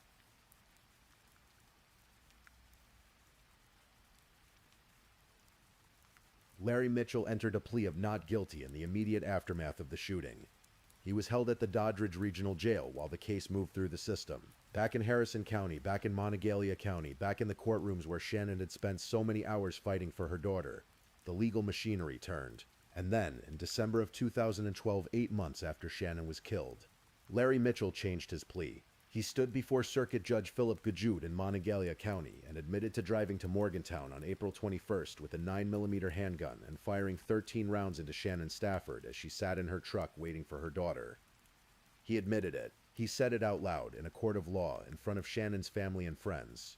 And then shortly afterward, he sat in a wheelchair and took the stand and asked the judge for mercy. He was in poor health, he suggested. He was old. He had done something terrible. But perhaps the court could see its way to giving him some possibility of a future outside prison walls. The judge considered it. Then the judge denied it. This court has no credible reason to grant mercy to Mitchell, Judge Gajut said, as he did not show mercy to Shannon Stafford. Larry Mitchell was sentenced to life in prison without the possibility of parole. He would breathe his last breath, the judge said, inside a cell. He is currently held at the Mount Olive Correctional Complex in West Virginia. In the courtroom, Shannon's friends and family members burst into tears. Some of them held each other. One of Shannon's closest friends, a woman named Shannon Nine, who had taken the stand and testified. She said she was relieved, but she wasn't finished. Custody laws needed to change, she said. The system that had made Shannon fight so hard, that had allowed the Mitchells to manufacture so many obstacles, that had kept a good mother from her daughter for so long. That system needed to be different. Shannon's sister, Alicia Schrock, put it plainly. Justice was served today, she said, but it's not going to bring her back. At least he's not going to get out and live his life when Shannon can't. The criminal case was over. Larry Mitchell was in prison. But for Shannon's family, the story was not finished. Because the question that had never been properly answered in a court of law, the question of what Nathan Mitchell and Sandra Mitchell had known, and when, and what role they had played, that question was still alive. Shannon's foster brother, Barry Adkins, took that question to civil court. In December of 2012, the same month Larry Mitchell entered his guilty plea, Adkins filed a civil suit on behalf of Shannon's estate. The suit named not only Larry Mitchell, but also Sandra Mitchell and Nathan Mitchell as defendants. And it made a specific claim that Sandra and Nathan had encouraged, assisted, aided, provoked, and incited Larry Mitchell in the killing of Shannon Stafford. That they had provided him with information they knew, or should have known, would incite him to take action to seriously injure or kill her. The civil suit moved slowly, as civil suits do. Years passed. Nathan Mitchell, meanwhile, did something that told its own story about his character. After Shannon's death, Shannon's foster parents had been granted visitation rights with little faith. A court had decided that the child should have some connection to her mother's family. Nathan violated that order. He refused to allow Faith to visit. He was arrested in June of 2013 and charged with concealment of a child. He later pleaded guilty and received 60 days in jail and 5 years of probation. By that point, he had relocated to Florida, taking Faith with him. A little girl who had watched her mother die, or had been near enough to the scene that the distinction barely mattered, was now being raised by the father who had brought her to that parking lot, and the grandmother who had, according to the civil suit, helped set the whole thing in motion. The civil case continued, and in May of 2018, 6 years after Shannon was shot in that parking lot, Monongalia County Circuit Judge Susan Tucker signed a final judgment order. She awarded $32,614,860 to Shannon's estate, half in compensatory damages, half in punitive damages. $32 million for a woman who just wanted her daughter back. Barry Adkins, Shannon's foster brother, the man who had filed the suit and carried it through 6 years of legal process, said clearly that it was never about the money. The attorney who represented him said the judgment was meant to send a message that citizens cannot take the law into their own hands. That a family cannot simply decide that a court's ruling is unacceptable and act accordingly. Whether or not Sandra and Nathan Mitchell ever paid that judgment, whether the money ever reached Faith in some form of trust or foundation, is something that the public record is less clear on. What is clear is that the court said in the language courts use, that what happened to Shannon Stafford was wrong, that more than one person bore responsibility for it, and that responsibility had a price.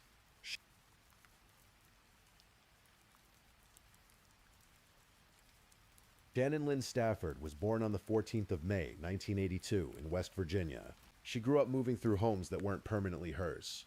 She learned early how to make herself useful, how to be agreeable, how to adapt to the preferences of the people around her. She grew up with that particular longing that people who have lived without permanence tend to carry. The longing for a place of her own, a table she could always come back to, people who would always be there. She found what she thought was that table when she met Nathan Mitchell. She gave herself to that family in ways that were in retrospect heartbreaking. She gave up her own family's presence at her wedding. She gave up weekends with her foster parents. She gave up her autonomy, her self-determination, her sense of what was and was not acceptable, all in service of fitting into a household that had already decided she would never truly fit. And still she stayed, because she loved Nathan, because she wanted the family she had always wanted. And then Faith was born, tiny and early and already fighting, and everything shifted. Because now Shannon had someone of her own, someone who was hers in a way that no arrangement or agreement or family dynamic could undo. Faith was her daughter, her blood, her person. And when they tried to take Faith away, when the Mitchells locked the door and filed the paperwork and made the accusations and brought Shannon to court, Shannon fought, with everything she had, for as long as it took. She had chronic stomach pain from the stress. She had a thyroidectomy. She suffered a miscarriage. She was fighting in family court while also fighting her own body, while also working, while also trying to hold herself together in the absence of her child. And she kept showing up to every single supervised visit. Every one. She just wanted her daughter. She was 3 days away from getting her. The people who knew Shannon have said, over and over, that she was warm, that she was funny, that she was the kind of person who made other people feel seen. Her friends rallied around her memory the moment she was gone. Nearly 1,500 people joined a justice page for Shannon within the first week after her death. Friends spoke at her funeral. People who had known her for years told anyone who would listen that the picture the Mitchells had painted of her was not Shannon, not even close. Shannon Stafford rested in a white casket in Masontown, West Virginia. Her family was there. The people who had known and loved her were there. Nathan Mitchell and his family did not attend.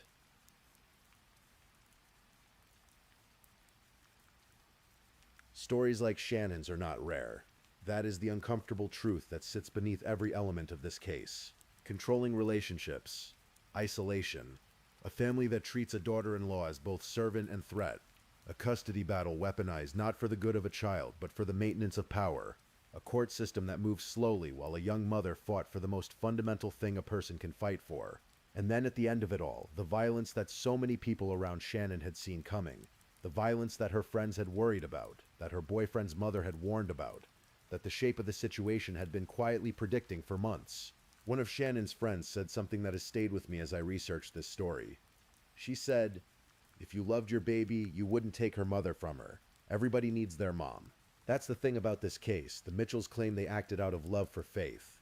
Larry Mitchell sat in a wheelchair in a courtroom and said he never hated Shannon, that what he did was done out of love for his granddaughter. But love does not fire 13 rounds into a parking lot. Love does not leave a 2-year-old girl without a mother. Love does not violate court orders or manufacture evidence or isolate a young woman from every person who cares about her until she has no one left to turn to. What the Mitchells called love was something else entirely. It was possession. It was control. It was the belief that they knew better than anyone. Better than Shannon, better than the courts, better than a judge who had just ruled in a mother's favor, what was right. And when the system disagreed with them, they decided the system was wrong, and one man went to a Walmart with a gun. And so we come to the end of Shannon's story, or at least the end of what we know. Somewhere Faith Mitchell is growing up. She would be in her mid-teens now, old enough to have some sense of who her mother was, or at least who her mother was said to be by the people who loved her. We don't know the life she is living. We don't know what she has been told, or what she has found out on her own, or what she carries inside her from a morning in a parking lot in April 2012, when she was 2 years old. We hope she is okay. We hope that somewhere, somehow, she knows that her mother loved her, that her mother fought for her, that her mother showed up every single time for supervised visits in public places, because being allowed 1 hour with her daughter was better than nothing, that her mother had chronic stomach pain from the stress of missing her, that her mother had a whole community of people who loved her and believed in her and went to court and filed civil suits and created Facebook pages and signed petitions in her name, that her mother was not who the Mitchells said she was, that her mother was Shannon. Please, if you're still awake, let's move on to our last story.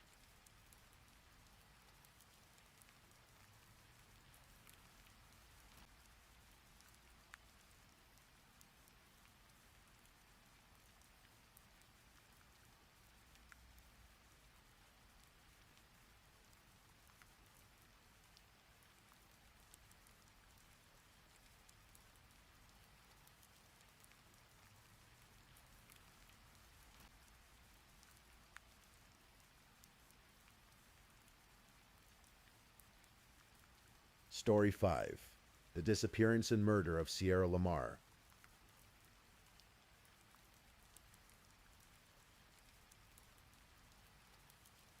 Tonight, I'm going to tell you a story.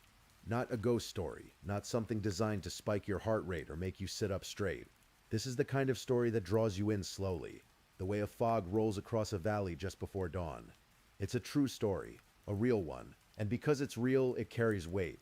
The kind of weight that paradoxically can anchor you to the present moment and let your mind stop chasing its own tail. This is the story of a 15-year-old girl named Sierra Lamar who walked out of her front door one March morning in California and never came home.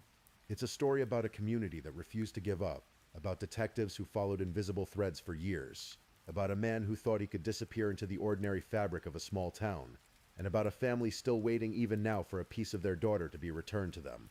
There are no answers here that are entirely satisfying. There never are when a young life is taken. But there is truth here. And sometimes truth, even painful truth, is enough to help us let go of everything else and simply rest.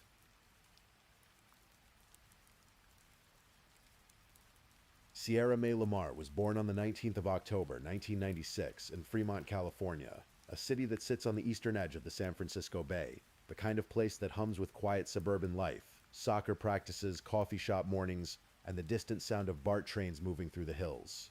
She grew up in Fremont, and by all accounts she was the kind of teenager who lit up the room she walked into.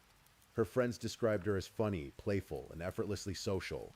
She loved to laugh, she was a cheerleader. She texted constantly, the way teenagers do, keeping threads of conversation alive with half a dozen friends at once. She had big brown eyes and brown hair that she dyed black around the time her family's life shifted beneath her feet. Because life did shift. When Sierra was around 15, her parents divorced. It's one of those quiet earthquakes that teenagers absorb in ways adults often underestimate. The way the floor of your world tilts just slightly, and nothing feels quite the same afterward. Her mother, Marlene, decided to relocate. They moved to Morgan Hill, a smaller, quieter community about 40 miles south of Fremont, tucked into the rolling hills at the southern end of the Santa Clara Valley. It's the kind of place where neighbors wave from their driveways, where the mountains are visible from the backyard, where the air smells of grass and open space. It should have been a fresh start. Sierra enrolled as a sophomore at Ann Sobrato High School in Morgan Hill. She'd only been there for about 6 months. 6 months isn't very long to build a life in a new place. She was still finding her footing, still adjusting, still reaching back toward her friends in Fremont through messages and phone calls. She had no history of running away, no history of depression serious enough to alarm anyone around her, no reason to vanish. She was just a girl trying to settle into a new chapter. And on the morning of the 16th of March, 2012, she tried to begin another ordinary day in that ordinary chapter. She got up around 6 in the morning. She got dressed. She put on her black San Jose Sharks sweater, the kind of soft, comfortable layer you throw on in the early morning chill of a California spring. She had jeans, sneakers, her school bag. She sent a text to a friend at 7-Eleven in the morning, telling her she'd meet her before class. She never got on the bus. She never arrived at school. She was never seen again.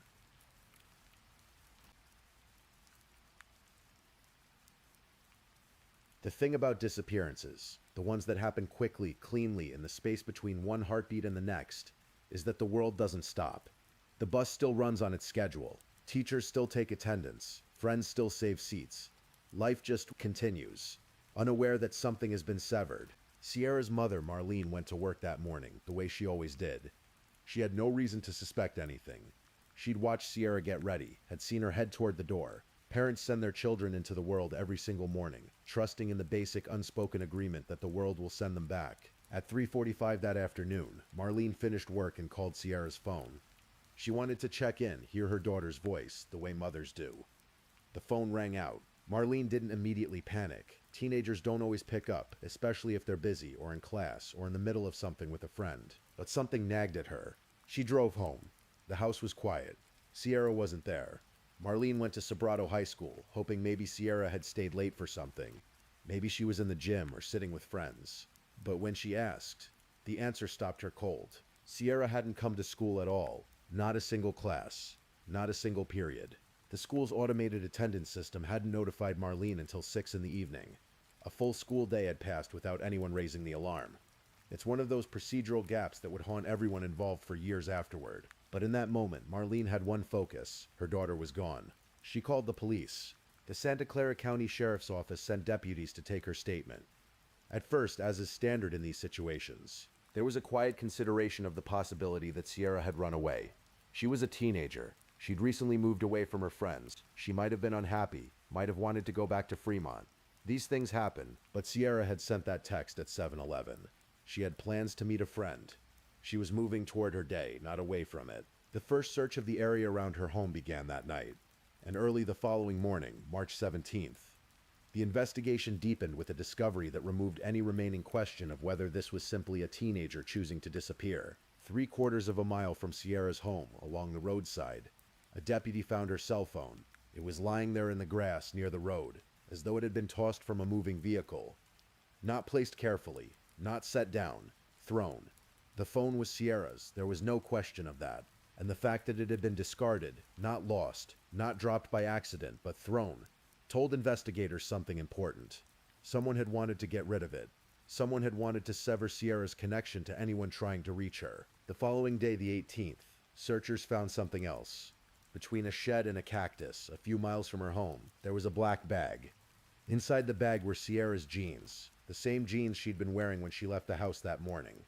Her shoes, her San Jose Sharks sweater. Whoever had taken Sierra had removed her clothes and discarded them in this bag, hidden from the road, tucked between ordinary pieces of the landscape as though they were nothing at all. The clothes went to the crime lab immediately, and what the technicians found there would eventually bring the whole case into focus, though it would take weeks of careful, painstaking work to connect the threads. On Sierra's jeans there was DNA, not Sierra's, someone else's, a man's. The question was, whose? Investigators began the systematic work of elimination. They checked their databases. They looked at every registered sex offender in the area, and required each of them to account for their whereabouts on the morning of the 16th. They examined surveillance footage from buses, from nearby businesses, from anything with a camera that might have captured something.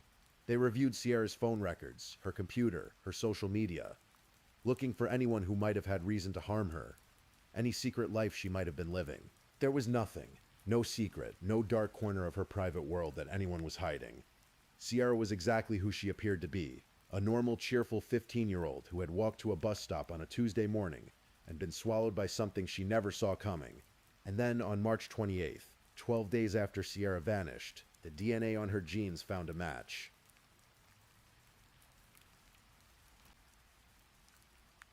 His name was Antolin Garcia Torres. He was 21 years old.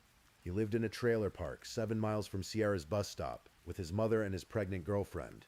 He worked at a Safeway grocery store in Morgan Hill. By nearly every outward measure, he was unremarkable, the kind of man you'd pass in a parking lot without a second glance, the kind of neighbor you might wave to without ever learning his last name. But he had a history. In 2009, 3 years before Sierra disappeared, Garcia Torres had been arrested for felony assault. The charges had never been fully prosecuted, but the arrest meant his DNA was in the system. And it was that DNA sitting in a database waiting that matched the profile extracted from Sierra's jeans. Investigators began watching him immediately. 24-hour surveillance, unmarked cars, eyes on every movement he made. They weren't ready to arrest him yet. They needed more, but they began quietly building the architecture of a case. And then they looked at the security footage from the trailer park where he lived. What they saw was this. On the morning of March 16th, at approximately 6:45 in the morning, a red Volkswagen Jetta left the trailer park. The driver was Garcia Torres. He was alone. He left roughly 15 minutes before Sierra would have walked out her front door toward the bus stop. 15 minutes. Just enough time to position himself. When investigators finally obtained a warrant to examine that red Jetta, they found what they'd feared they would find. Sierra's DNA was on the interior door handle of the car, the handle you'd grab if you were being pulled inside. And in the trunk, tangled in a length of rope, there was a single strand of Sierra's hair, a strand of her hair, wrapped in rope. In the trunk of a man who claimed he'd never seen her, never heard her name, never had any idea who she was. He told investigators he'd gone fishing that morning. Alone, no witnesses, no receipts, no evidence of any kind to corroborate his story. Just a man alone by the water on the morning. A 15-year-old girl disappeared from the road he would have driven past. On May 21st, 2012, 66 days after Sierra Lamar walked out her front door for the last time, Antolin Garcia Torres was arrested at the Safeway where he worked. Deputies approached him in the parking lot, in the middle of an ordinary workday, and took him into custody. He said he was innocent. He would keep saying so for years. While investigators built their case against Garcia Torres, something beautiful and heartbreaking was happening on the hills and roads around Morgan Hill. People were searching for Sierra. Hundreds of volunteers, eventually thousands, over the weeks and months that followed, signed up to walk the fields, the creek beds, the scrubland, the parks, the back roads of the Santa Clara Valley. They wore bright vests and carried sticks to part tall grass. They checked under bridges and behind sheds. They walked in lines across open farmland in the early morning, calling her name into the cool air. The Santa Clara County Sheriff's Office used dive teams to search lakes and reservoirs. Helicopters swept areas that were too dense or too remote for volunteers on foot. Search dogs worked the land near her home, near her bus stop, near the places where her belongings had been found. Weeks became months. The warm hope of early spring gave way to the dry heat of summer, and then the long slide into autumn. Each day without finding her was another day the family had to endure. Another day they had to choose between the need to keep looking and the creeping terrible knowledge that looking might not be enough. Sierra's father, Steve Lamar, became one of the most visible faces of the search effort. He appeared at press conferences, organized volunteer groups, spoke to media. He clung to hope the way parents have to. Not because hope is rational, but because the alternative is a darkness too complete to step into. While the world is still asking you to function, Marlene, Sierra's mother, gave emotional testimony in the years that followed, standing before a courtroom and speaking her daughter's name into the record, insisting that Sierra be remembered not as a case file, but as a person. In March of 2015, 3 years after Sierra disappeared, the family made one of the most painful decisions a family can make. They acknowledged that the search for Sierra's body had likely run its course. The regularly scheduled volunteer searches came to an end, not because anyone had stopped loving her, but because the land had been walked and walked again, and she had not been found. She has not been found to this day. One of the most chilling elements to emerge in the investigation into Garcia Torres was the discovery that Sierra was not the first. Going back to 2009, the same year as his felony assault arrest, Garcia Torres had allegedly attempted to kidnap 3 separate women from Safeway parking lots in Morgan Hill. 3 women, 3 different occasions, the same general method each time, approaching women alone, using a stun gun, attempting to force them into a vehicle. A fingerprint linked him to a stun gun found at one of those scenes. Prosecutors would later describe these attempted abductions as practice. The word they used was training, as though a human being had spent 3 years refining a method, failing when his victims resisted or escaped, and eventually succeeded when he found someone more vulnerable. A teenager, alone, walking to a bus stop in the early morning quiet of a residential street. The 3 attempted kidnappings in 2009 had never resulted in serious prosecution. The women had survived. The case had not fully come together, and Garcia Torres had walked back into ordinary life, a job at a grocery store, a trailer park home, a pregnant girlfriend, the appearance of a man who had done nothing wrong. For years after his arrest, questions lingered in the community about what might have been different, whether a more thorough prosecution in 2009 might have kept a 15-year-old girl safe 3 years later. These are the questions that don't have satisfying answers, that hover at the edges of cases like this one. But they're part of the story, because Sierra's story doesn't exist in isolation. It exists in the context of a man who had already demonstrated what he was capable of, and who had been allowed by the gaps in the system to remain among people who did not know what he carried inside him.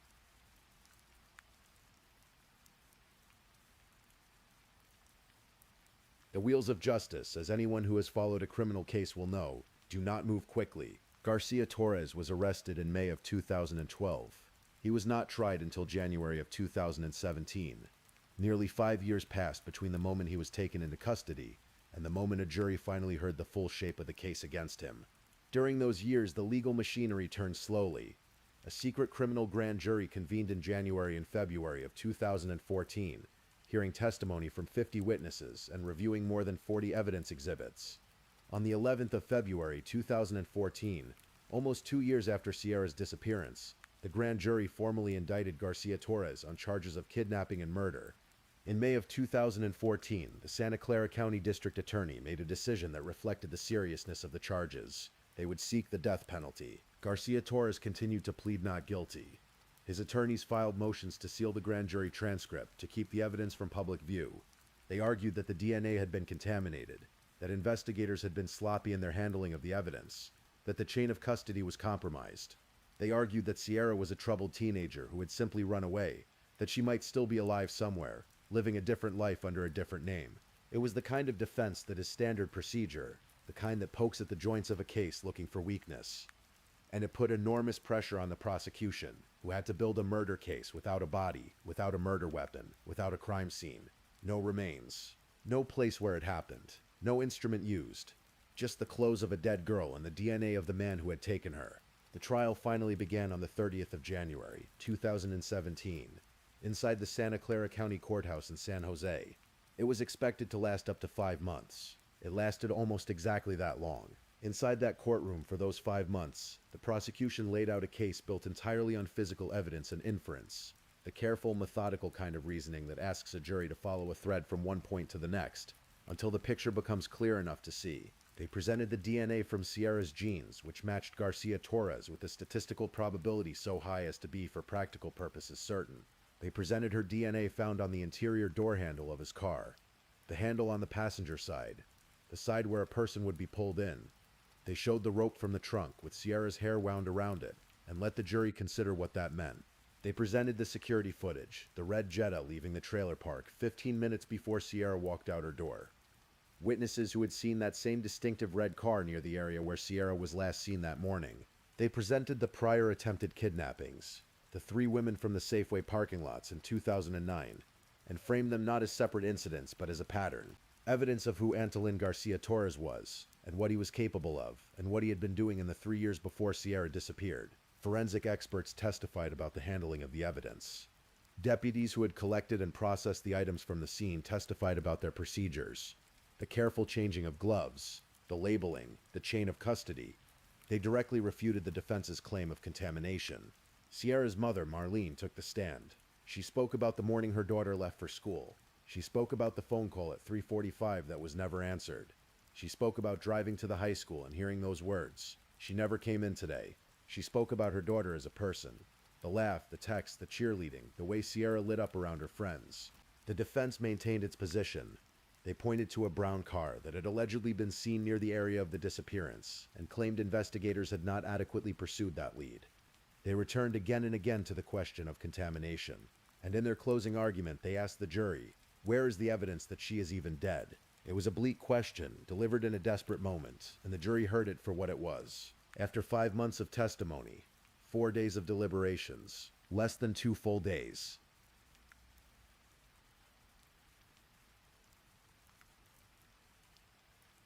on the 9th of May, 2017, 5 years, 1 month, and 23 days after Sierra Lamar sent her last text message and walked toward a bus stop she would never reach, a jury in Santa Clara County found Antolin Garcia Torres guilty. Guilty on all 4 counts. Count 1, the murder and kidnapping of Sierra Lamar. 3 additional counts, the attempted kidnapping of 3 adult women in 2009. The courtroom held all the weight of 5 years in that moment. Sierra's family had waded through search after search, through years of legal process, through the particular cruelty of having no remains to bury, no grave to visit, no place on earth where they could say, here is where she is. The sentencing phase began on May 16th. The jury had to decide between life in prison without the possibility of parole and the death penalty. On the 5th of June, 2017, they chose life. Sierra's father, Steve Lamar, did not hide his disappointment. He stood before the cameras afterward, grief and exhaustion visible in every word, and said what any father in his position would feel. He spoke about the asymmetry of it, that Garcia Torres would eat, breathe, see his family, live his days, while Sierra would not, that the crime in his view deserved the maximum punishment, not the minimum. It's hard to argue with a father's grief. It's hard to argue with the logic of a man who spent 5 years searching fields and roads for his daughter and never found her. Garcia Torres was sent to Corcoran State Prison in Central California, where he remains to this day. He has maintained his innocence. In a rare prison letter written to a television reporter years after his conviction, the only communication he offered to media, he was asked one question: "Do you still maintain your innocence?" He said yes. He declined to say why anyone should believe him. He declined to discuss the case. 4 questions were asked. He answered 1.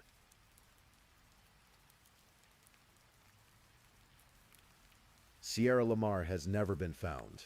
Her body, wherever it was taken, wherever it was left, has not been recovered. No murder weapon, no crime scene, no final resting place her family can visit, no patch of earth or stretch of water they can stand before and feel the specific necessary grief of knowing this is where she is. This is the part of the story that doesn't resolve, the part that sits in the chest like something that can't be swallowed and can't be released. There are families across the country who live with this particular weight, the weight of a loved one who was taken and not returned in any form that allows for a proper goodbye. Closure is a word that gets used around cases like this one, but it's an imperfect word. There are different kinds of closure. There's the legal kind, a conviction, a sentence, a name in a record that says this person was found responsible. The Lamar family has that. And then there's the other kind, the quiet, physical, human kind that comes from a burial, from a funeral, from standing at a headstone in the morning light and saying what you need to say. That kind has been withheld from them. Sierra's father has said, in the years since the conviction, that he always hopes that one day someone will find something, that one day the land will give back what it took, that the family will be able to close that one remaining open door. As of now, the door remains open.